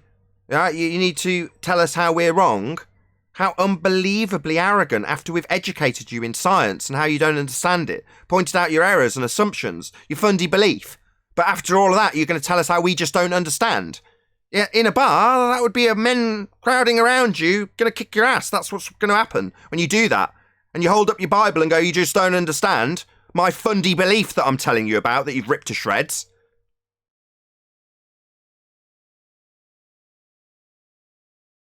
You've stepped into this ring, mate. You've lifted the ropes and got in the ring. And then after you've been pummeled, you go, why are you picking on me? You walked into the ring. That's why. because we're having a discussion. No, I think I I know don't what's going on. He wants us to let him have 10 minutes to just talk all of this nonsense that we've heard a million times already. Yeah. If he can make his nonsense assertions and fundy beliefs make it to air, he'll feel a bit better, because he'll have people agreeing with him. Oh, yeah, I agree. Yeah, horizon is physical. Yeah. The way lenses bend in rooms. Yeah, that means I think the horizon's physical. Right. Tell that What to don't I your understand? Why is it- 1/5 of a fucking fan base that doesn't even support you. 4/5, sorry, that doesn't support your beliefs. Have you What's seen that your got comment to do section? with Beliefs. you Who falling cares? apart on a debate show? Who cares? They're just beliefs. Exactly. No actual evidence. Yeah. I hope you have a lovely afternoon, or whatever time it is over there. I'm fucking shattered, Thank and I'm going goodness. to bed. Thank Yeah, goodness. you got Go to bed. annihilated. Yeah, you didn't have any evidence. Definitely didn't have any science. You didn't even have a basic scientific acumen. You didn't have any proof C's. You had just had your fundy belief that you came into the bar spouting, hoping that the bartender would tolerate it. And the bartender didn't tolerate it. Kicked your ass. Look the definition of a debate up, and then you'd know how it works. I'd run a debate show. I have done for a number of years. Now, people don't like that when they get here, they see it as unfair. Because what do they get when they get here? Well, they get me. And suddenly that's unfair and people are getting picked on when they come to me.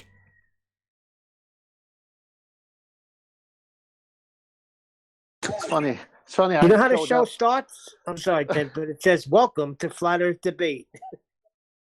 Well, he comes on a debate show and says this is not a debate show. Yeah, I mean, like this is Rumpus. It's like, I can't remember the question I asked him. If I can cast my memory back, I asked him if solids had intermolecular bonds, and he said it wasn't important. And when it got to me asking him why he hasn't answered the question, because it isn't important, doesn't say, I understand that they do have intermolecular bonds, I understand that they don't have intermolecular bonds, I don't understand at all. It doesn't give any of that information. But at the point that he said, oh, that doesn't matter, a clear as crystal hand wave dismissal, when I pointed out that it does matter, it's actually the demolition of your argument that you're hand waving, what he did was talk through it and claim that I didn't know how to debate. So he hand waves off the summary that he's actually got to hear at that point, because he hasn't managed to talk through it when it's been put to him on that occasion. His response is, it doesn't matter. Not yes, not no, not I don't understand. In other words, not a debate response, a hand wave. And then he went on to project that he is actually the one that doesn't know how to debate, but tells me that I'm the one who doesn't, because he's reached the point that he can't combat the argument and hand waves it. This guy's no different. He's got annihilated. So what's his response? Oh, it wasn't really a debate. No, it was. You just lost. Well, when you're on the lion side, you lose sleep. Well, he's trying to catch a big nap right now, I think.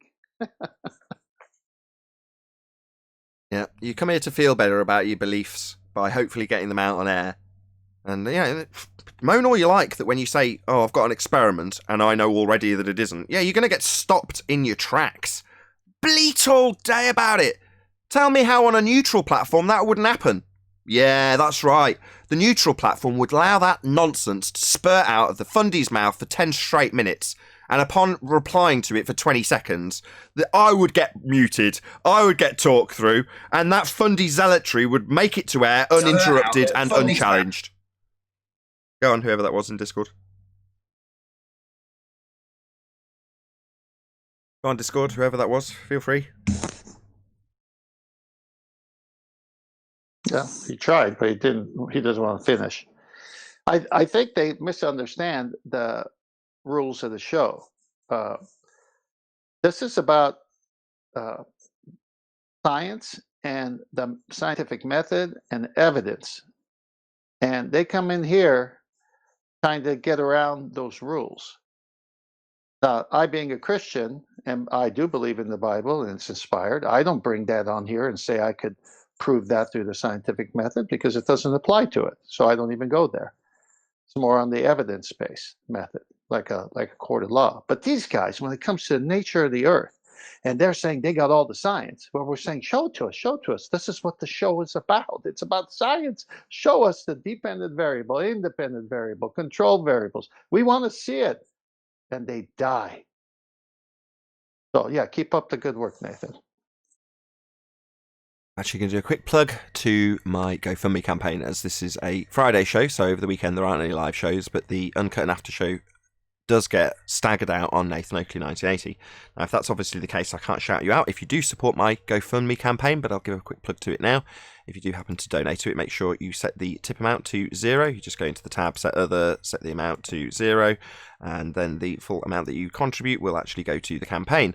If indeed you can't afford to support the campaign, or you're not all that interested in giving me money for whatever reason, then simply go and share the campaign. If you would be so obliged, I'd be very thankful for that. So that's my finishing off my YouTube studio, which has been a 9-month project, which I really, really, really want to bring to a close so I can move on to other things, and hopefully I'll receive some support from the community so I can actually do that. I'll put a quick link in the live stream chat, and if you're watching this after the fact on Sunday, or if you're a Nathan Oakley 1980 channel member, then I'll put a link in the comments and info box below this video. With that, I'm going to say first and foremost a huge, massive, enormous thank you to both to Google and Discord for making today's live show possible. If you're watching this on either Nathan Oakley 1980 or Nathan Oakley premiering streams, then stay tuned, as there will be an after show to follow. I've been Nathan Oakley, and I'll see you all in the next video.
His voice just annoyed me.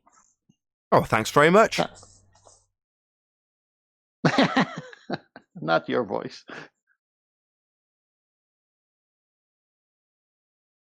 Nah, he should do it at a better time of day if he even wants to last a little longer. But with those arguments, he won't last at all. Did I hear him swear at the end? You heard me swear a couple of times. I couldn't help it. I'm really sorry. Oh, I think he did too. Did he not? It depends on what scale you're talking about. What the heck was that about with his scale? Oh no. We're supposed to have 15-degree movement. We have 15-degree movement. They say it's the Earth, and we say it's the Sun. Where's the scale? It's still 15 degrees. Hey everybody, hey Nathan. Hey Brian. Hey Brian. I was listening to the show there. He's just another guy who comes in being very polite and very politely telling you a load of rubbish and not listening, not conceding, and then telling you at the end that you don't understand after being schooled on several matters. Good summary. Well, who's the guy who said when they say you don't understand? I think it was Hank. They're trying to say that you don't understand what I want you to believe. Yeah. Go on, whoever that was in Discord.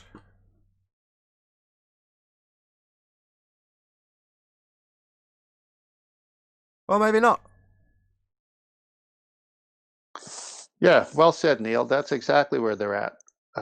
They can't prove what they believe. They just want you to understand what they believe.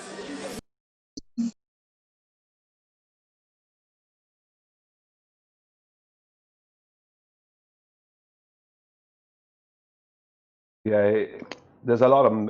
They want to have what they call a civil discourse, but they want to have it on what they would call also a fair platform, and they want to have this civil discourse on a fair platform, which is them very politely telling you a complete load of rubbish, not leaving you make your points, not conceding when they're wrong, and the fair platform is one of their pals channels. You know? Yeah, like Jim Panda and Jose's. But you know, if you come for a debate show as an audience, you want to hear a debate. And the minute someone is more keen to call Hello, fallacy, Nathan. excuse me, I was talking. Someone who's keen to call a fallacy, then that means the debate is on, because you catch a person in an erroneous statement. Now the debate is juicy because that guy just can't go on and tell a story. We don't want just so stories. We want to debate on the subject, and the smart debater will call fallacies whenever they hear it.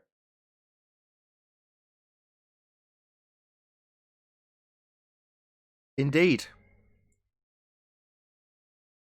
I'm a big fan, Nathan. Good to hear. Thank you. No problem. Me also. Very good. What might go from me? I can just say, Nathan, yesterday's after show was Very quiet, Darren. debate. Say again, Darren. Yeah, sorry, I was saying yesterday's after show was a proper debate. It was fantastic. Who was it? Remind me who was there. You were there. Who? Some guy called Sleeping Warrior. Anthony was there. It was just very civil. True. Yeah, it was good. Hi Nathan, I'm just wanting to say that I'll donate to your GoFundMe when I get home. Oh wow, thank you very much. I was saying it tongue in cheek because it was a fundy that was saying he was supportive. I don't know if he's serious or not. So, as much as that is a call to action to anybody else who does actually want to support me, and thank you, I really appreciate it. I mean, acoustic treatment help. Well, I find your content very meaningful and true. unlike some sources that I see on the internet, you know. So I feel like it will be a good contribution of my own money to you. I agree. Yeah, so do I. Thank you. It's one of them. If not, when every start again. Every other GoFundMe I've done for me or other people, I've done an actual live stream for it. Whereas in this instance, I know what I'm asking for money for is so boring to most people. So it's like, how can I do it, but just subtly drop it in occasionally rather than doing like a 2-hour live stream about acoustic treatment? So it's balancing out people going, oh God, please don't talk about a fiberglass filled box, please.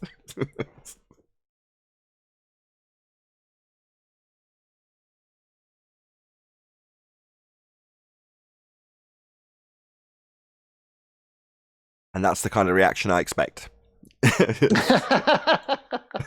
What can we say?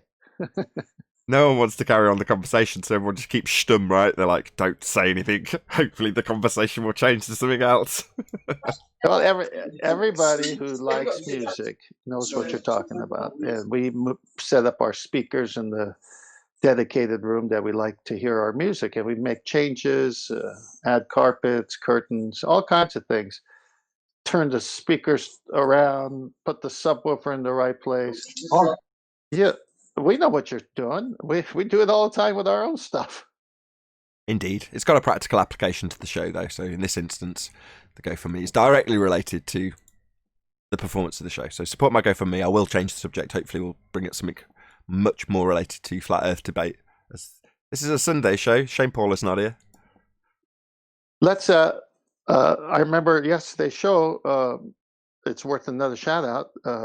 Brian is going to do something with on the QE's channel on Thursday, this coming Thursday, right? You there, Brian? Correct. Remind everybody. Correct. Thursday, 2 p.m. Central Standard, midnight, UK. Actually, 6 p.m. Nathan Central Standard. Sorry, 6 p.m. Central Standard, midnight UK. Go on, Nathan Oakley fan. Did you want to add something?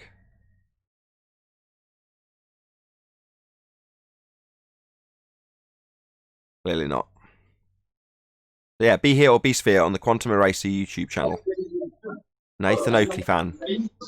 You interrupt to plug again, I'm going to remove you. You're just opening your mic with background noise.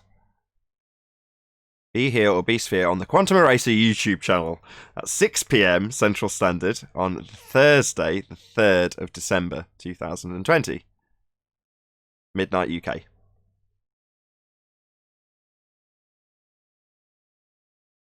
Go on, Brian. It's in. Yeah, it's going to be me and Witzer. The first ever in history that I'm aware of, the first ever in history, flat Earth versus flat Earth debate. There was only one other before, but that was between Charles Johnson, who was a real flat earther back in the 70s, 80s, 90s, and a member of the Flat Earth Society who are not flat earthers. So this is history making because it's the first time ever. Which it gets it will be the argument is around the general argument of gravity. Obviously, me or Witsit don't have any belief in gravity. Witsit, what they call gravity and buoyancy, Witsit gets it, will be fighting for dielectric acceleration, to the best of my knowledge, and I will be promoting and fighting for the law of relative density equilibrium. So this is a good one, long time in the making. Very cool. So it's relative density disequilibrium being fought by Brian or being put forward by Brian, and what was the other one? Dielectric what? Acceleration. Dielectric acceleration by Witsit gets it. So very cool. Flat Earth on flat Earth action.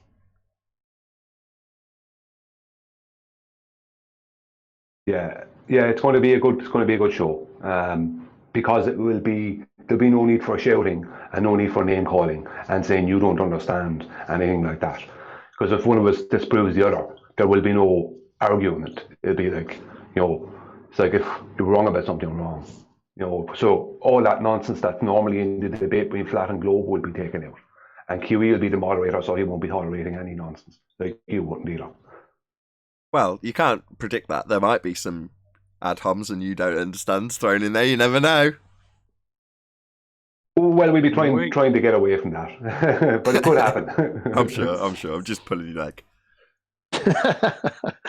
I'm looking forward to it. Me too. Might get a bit frustrated. Never know. Could creep in there. It's fascinating because I've got no interest either way. By no interest, I've got a lot of interest. What I mean is, I'm not. I haven't got a side. You know, you guys discussing it, and you know, maybe one side will prevail over the other, and people will be convinced. Hopefully, that's the whole point, right? But in terms of my stand on it, it's like, well, there's a current rhetoric in terms of gravity. We debunk it, and that's basically where I draw the line. Now, that's because I'm not a pioneer in that subject, but the people who are discussing it and debating it and trying to actually figure out things, it's like, everyone should be interested in that. That's the most exciting bit. We don't really know, so let's discuss it. Let's see if we can figure it out. Yeah, I mean, you have an excellent grasp on my argument. What I'll be arguing for, like you have an excellent grasp on that. You know all about that. Anyway, it's just a case of trying to present it correctly to the audience. I'm going to try and keep it simple because the topic is actually very the law of relative density equilibrium is actually very simple. It's just a case of getting through the weeds of a downward acceleration, in that kind of way. But Whitsitt is a good debater, and he believes what he has to say, so we'll have to see how it goes. So, Brian, obviously, you gotta wait till Thursday till it happens, but is this going to cover what people experience when they walk, say, on carpet and stuff and feel static electricity in the air and everything else? Is that the dielectric, electric, or whatever thing that they're talking about? Because obviously there's electrical charges in the air, but that can coexist with what you're saying as well. Well, yeah, it is a dielectric acceleration. Basically, I think their argument is going to be cleared up just before the debate, because Whitsitt is going to give a full rendition of what the claim is he's going to be making, or claims. It's basically that there is always a static charge, which there is. I mean, I don't deny that. There is always a static charge. There's always electric charge everywhere. You know, electric charge is everywhere. And it's just a case of when I don't want to misquote them or misrepresent them. It's something to do with once something starts to move, or once there's a movement that causes a dielectric acceleration towards the ground. Okay. I think it's mainly a downward acceleration. Now, I could be slightly wrong because I don't have the full details. Is their argument involve magnets or not? Yeah, it's electricity and electromagnetism. I mean, magnetism is going to be a big part of it because of anything to do with electric is magnetism. Magnetism is electric, basically, isn't it? I bet they want to talk about ether. Well, I don't want to misrepresent them, so I don't want to give the audience a wrong impression. But that's the best. That's probably the best. I don't think I'm misrepresenting them. I just don't want to do it. But save it for the show. There is they're arguing for a downward acceleration, basically, but it's not. Okay. It's not a gravitational downward acceleration. The cause of it. Well, their argument is flawed. Separate. Well, you know, I would be in the same exact belief, Neil. But how is it downward acceleration? Everything doesn't go down. I know. But we'll have to wait till Thursday, Neil. Yeah, we'll have to wait till Thursday. Now I'm getting upset. There's a debate on Thursday. Now Neil's getting upset. He can't wait.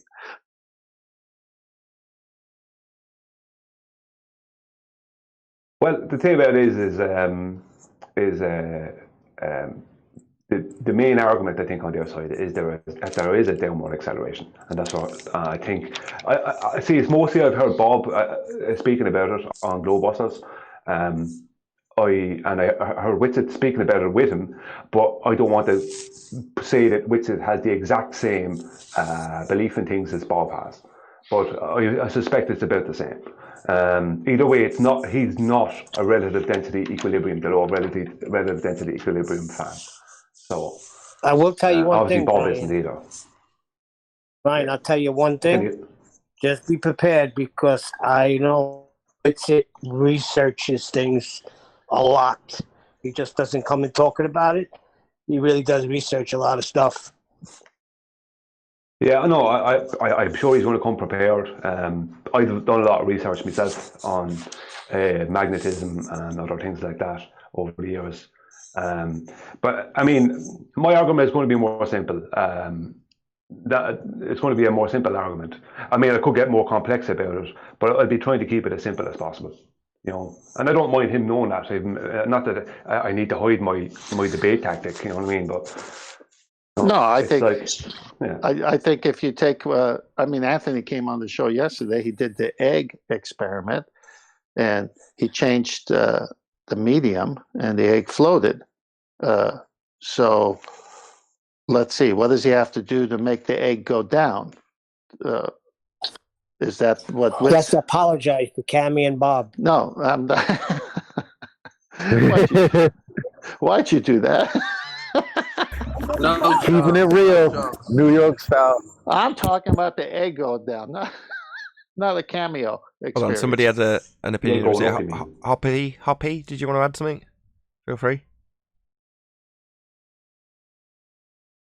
No, I was saying that Sleeping Warrior shouldn't apologise. He should stick to the point, and yeah, he shouldn't apologise.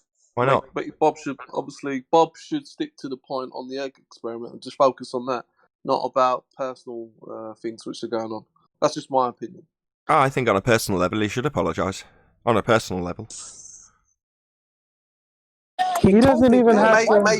Maybe. Yeah, he doesn't even have to apologize to both of them. I mean, at the very least, just say, well, you know, it was a little extra going at your wife. I apologize for that and that alone. Like, what's wrong with saying that? Exactly. Just say, sorry, I swore at you. Just say, sorry, I swore at you. Yeah. That's it. Yeah, but then, that's fine, and just move on. But beyond that, I totally agree with you, by the way. Hold on. Your overall point and sentiment, I completely agree with. So back to what I was saying. If Sleeping Warrior was to add more water and dilute the salt, what would happen to the egg? It would sink. I mean, what would it do? It would go downwards, right? Yes. Okay, so if you add more regular water, let's call it for now, without all that salt that was in the other water, which was regular water before you added the salt, it's going to dilute it to where it was before you added all the salt in stages. And the egg will start dropping from where it hovered to the bottom eventually. So relative density disequilibrium or dielectric, what say you on that?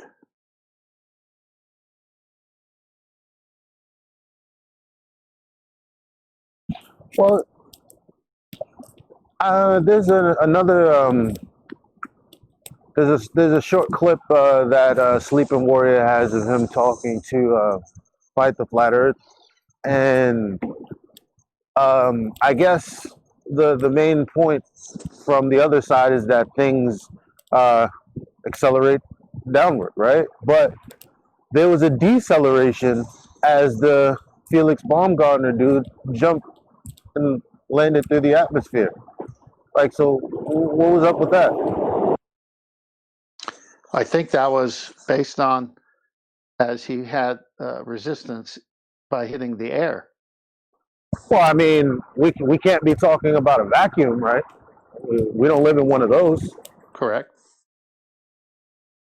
But you're going to move through the gradient of air faster than you are where the air is more thicker, right? This is the relative density equilibrium argument, and I understand exactly what Elijah is saying. I mean, the reason he slowed down is because he hit more density. So his fall or rate of fall had more. There was more structural support for his own weight caused by the density, his own density of his own matter density within his volume. So precisely, yeah, exactly. He was slowing down for that very reason.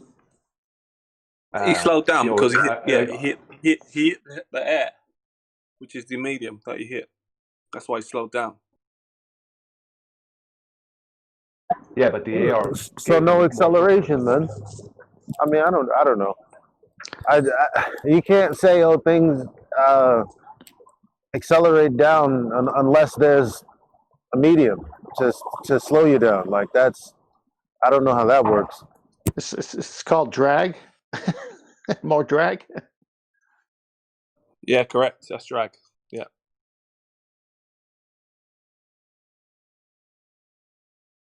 Yeah, there's a fast speed that you can achieve, or a fastest speed through air, and that's called terminal velocity.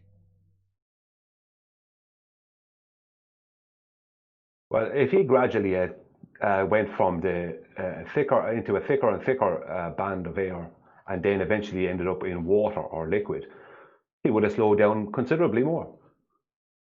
And eventually, if he hit a solid, he'd just stop. Yeah, but if you hit, let's say he hit water, and he's going, let's say he hits the water 100 miles an hour, there's a good chance he'll penetrate through the water and keep going, right, with the speed that he's got. So it'll force him into the water, like you throwing an ice cube into a glass. But after it's hurtled its way down and a big splash has happened, it'll go back up again, right? Yes. A cork, it'll just bob to the top, even though you've forced it under by way of having a high speed impact into the water. You're still going to go under it to a certain degree and then come back up the other way. Up. It's going to find its equilibrium.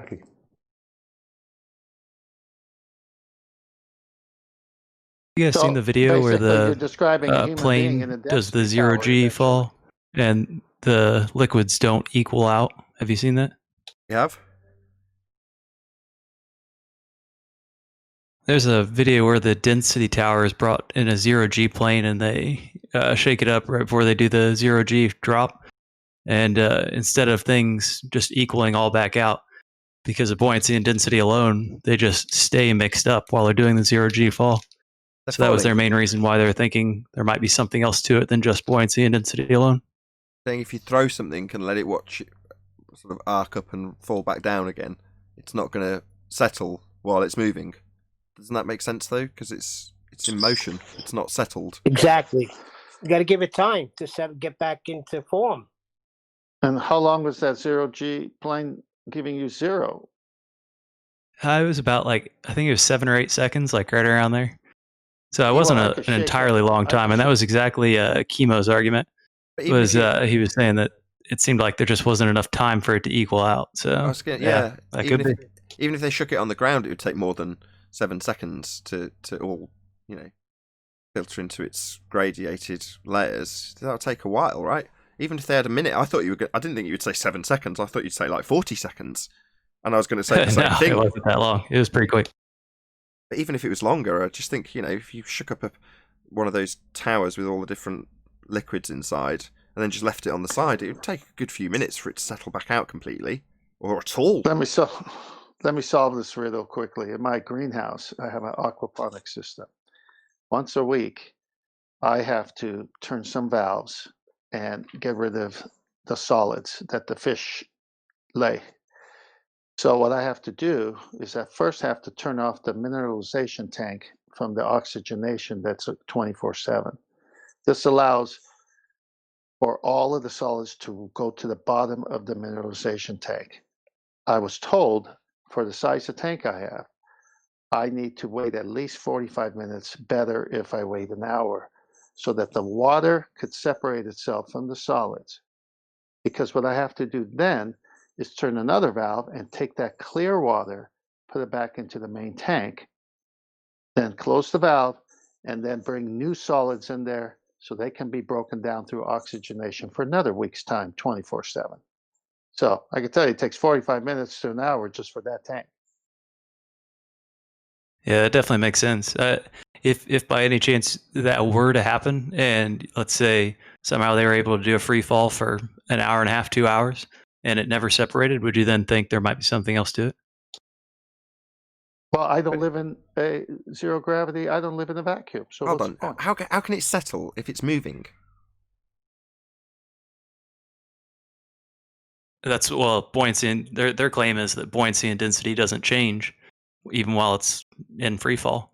Who claims that? If buoyancy and density are still there, then why wouldn't it but separate back? That's a self-defeating claim, given what you're showing us in this video, with it not doing that. Does So Bob it's Notel's claim? There's another thing though, because 10th just said vacuum. Zero G isn't simulating a vacuum either. Yeah, exactly. But yeah, I just want to make sure I said that right. They're not like continually shaking it the whole time or anything. They shake it and then they just let it sit there in free fall. It's not like they're constantly shaking it. Just want to make sure I said that right. But it's contextualized though, because obviously from the vantage point of the camera inside the plane filming it, right? It's just not a lot's going on. It's just staying mixed up. So you look at it and go, wow. So in 0G, as you keep phrasing it, I know you're not on the globe side, or I detect that you're not. Maybe I'm wrong. Yeah.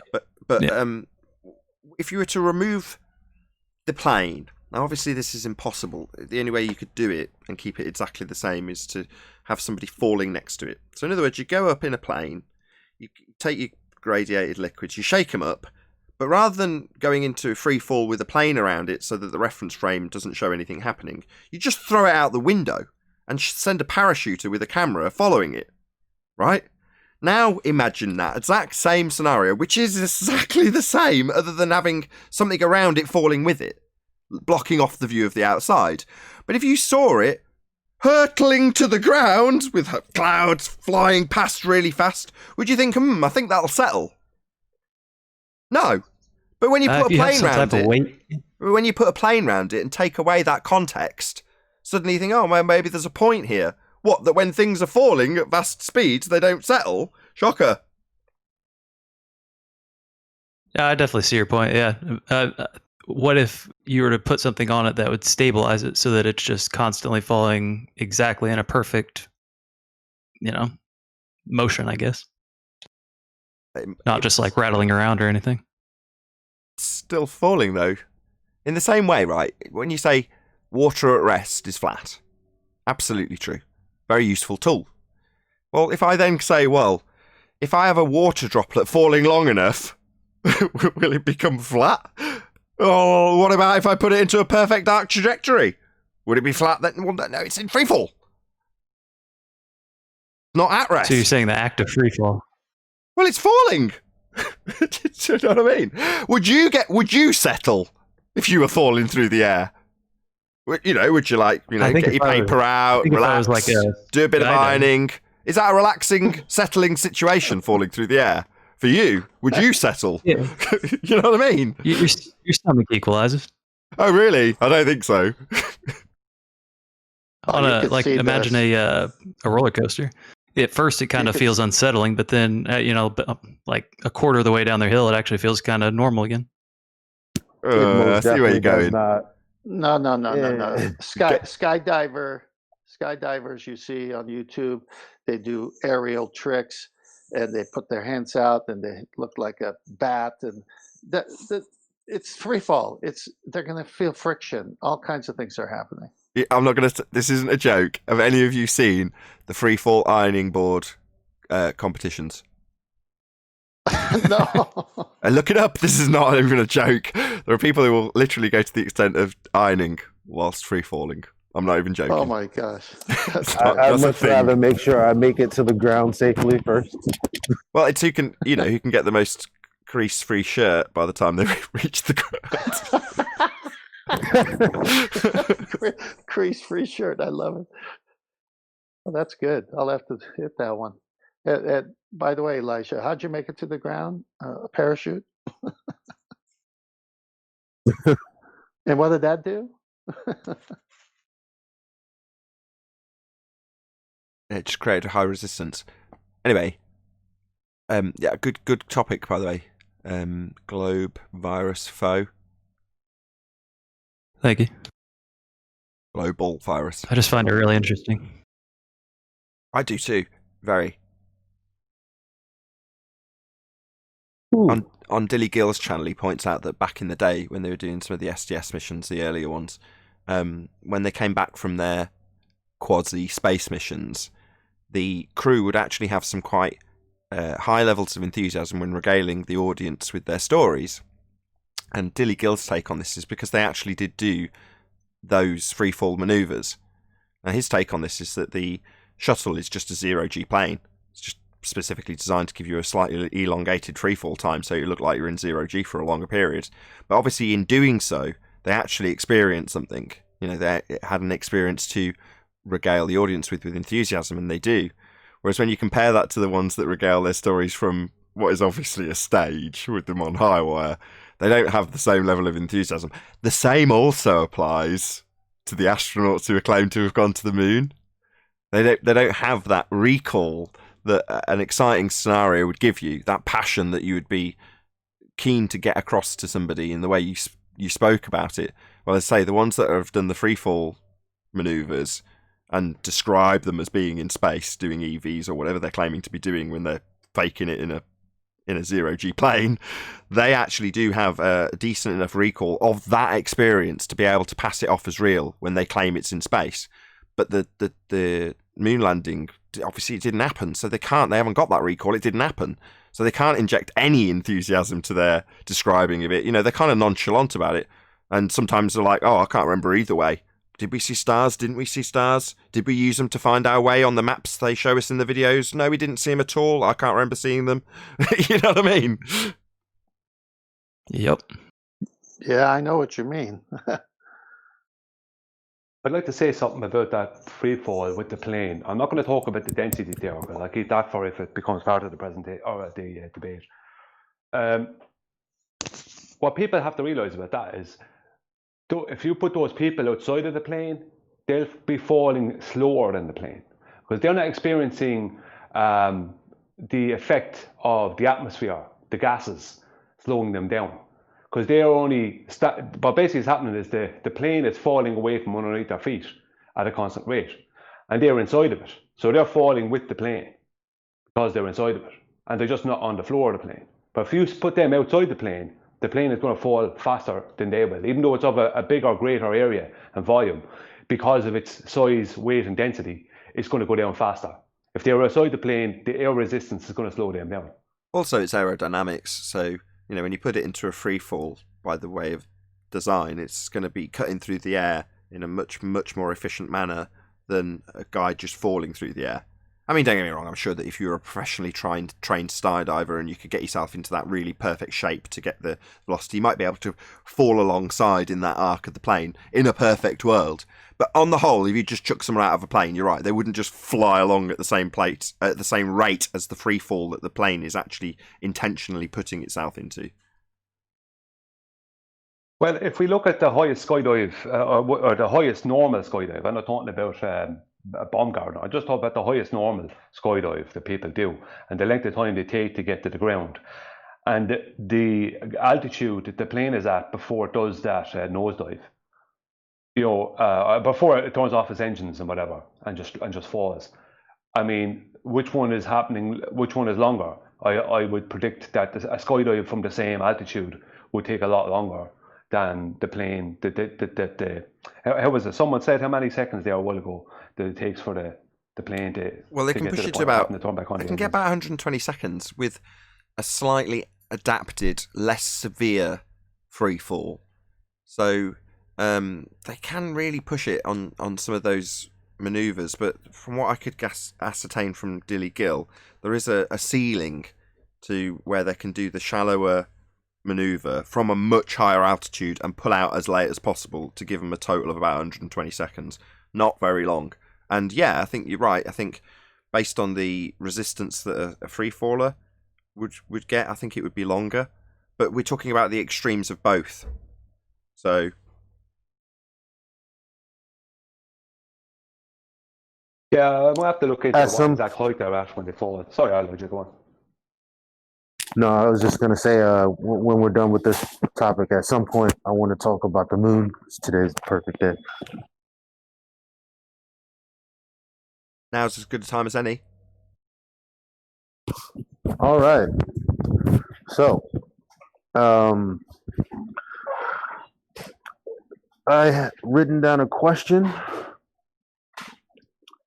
and it's pretty much because I noticed that the light, the claim from the heliocentric model is that the phases happen because of where the sun is.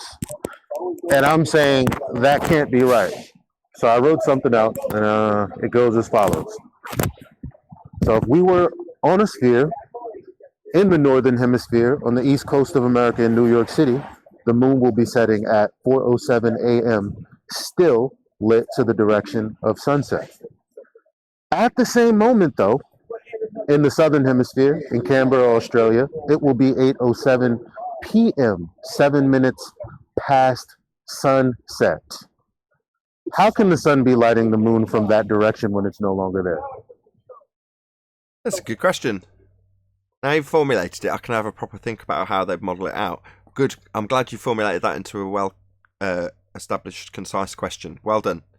I love it. Well, I got beaten up by quantum erasure a couple of times. He was like, put it, make it coherent and bring it to me. So I've been working on this for a minute. Right, it's good. Oh, well, you've got my seal of approval. Have you presented it to QE yet? Not yet. Not yet. I think I'd be surprised if that doesn't reach the stamp of approval.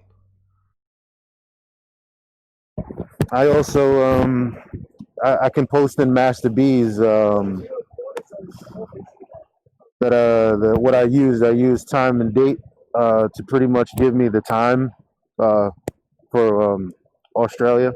Good. And time and date's pretty accurate. Also used it to get the moon set time as well as the sunset time, all of this.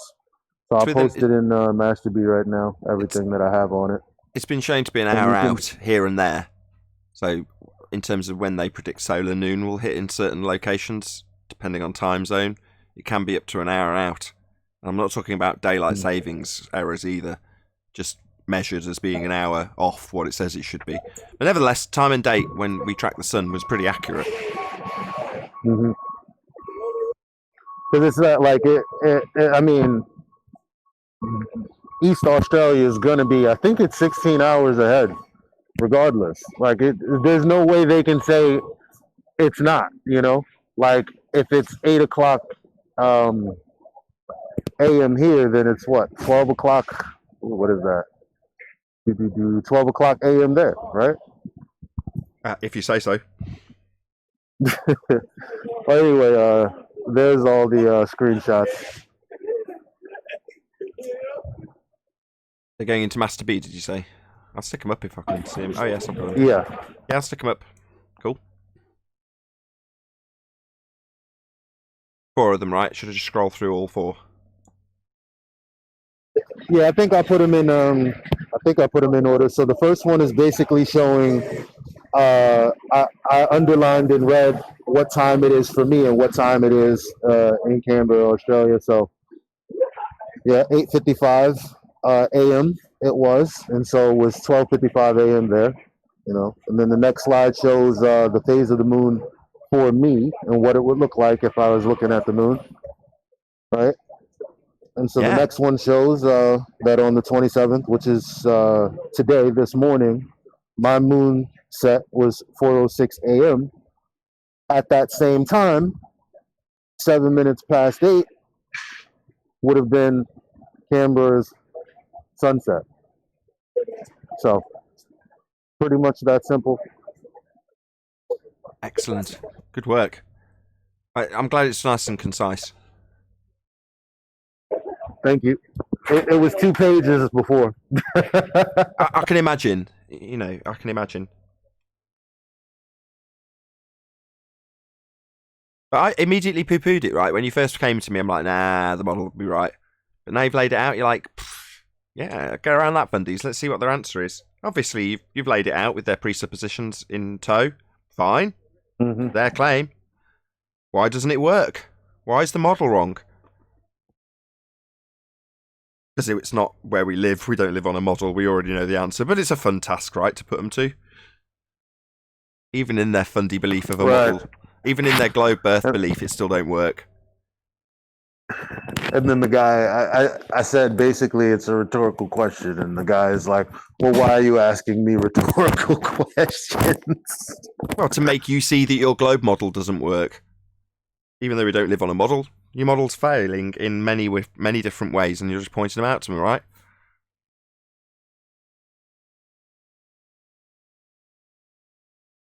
Yep, I'm just using the KISS method. Keep it simple, stupid. You know? Perfect. I think a lot of the globe model relies so much on it relies on the sky, and that's why they always revert back to stellarium, because their proof of a globe is in the perspective view of the sky, and stellarium then gives them that perspective view in a digital format. But how does the moon? This is Elijah asking, how does the moon stay lit on the west when the sun is coming up to the east? You know, that the light on the moon should have to change from the west. Technically, at some points, it should have to go from the west, then go dark because the globe Earth is in the way, then start lighting from the east, or something like that. There should be a change. Right.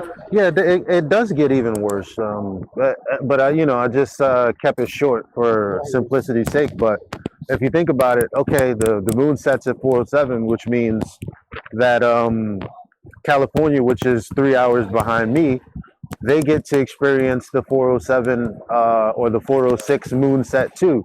But guess what? That's while I'm experiencing a sunset in the same fucking country. Wow. I mean, a sunrise. Like that's insane. Yep, it's pretty bonkers. With that, I'm going to give one last plug to my GoFundMe campaign. So, finishing off my YouTube studio acoustic treatment, fun and exciting for everybody involved. I'm absolutely certain that all of the panel will be heartbroken when this particular GoFundMe's over, because they've been so excited and enthusiastic about it. So there we go. Hopefully you'll share it if you don't necessarily want to contribute, but a massive shout out to all of you who have already hit the GoFundMe link and contributed to that campaign.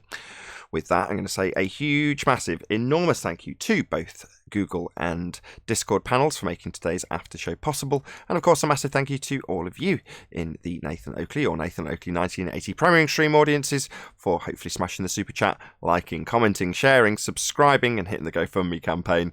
I've been Nathan Oakley, and I'll see you all in the next video.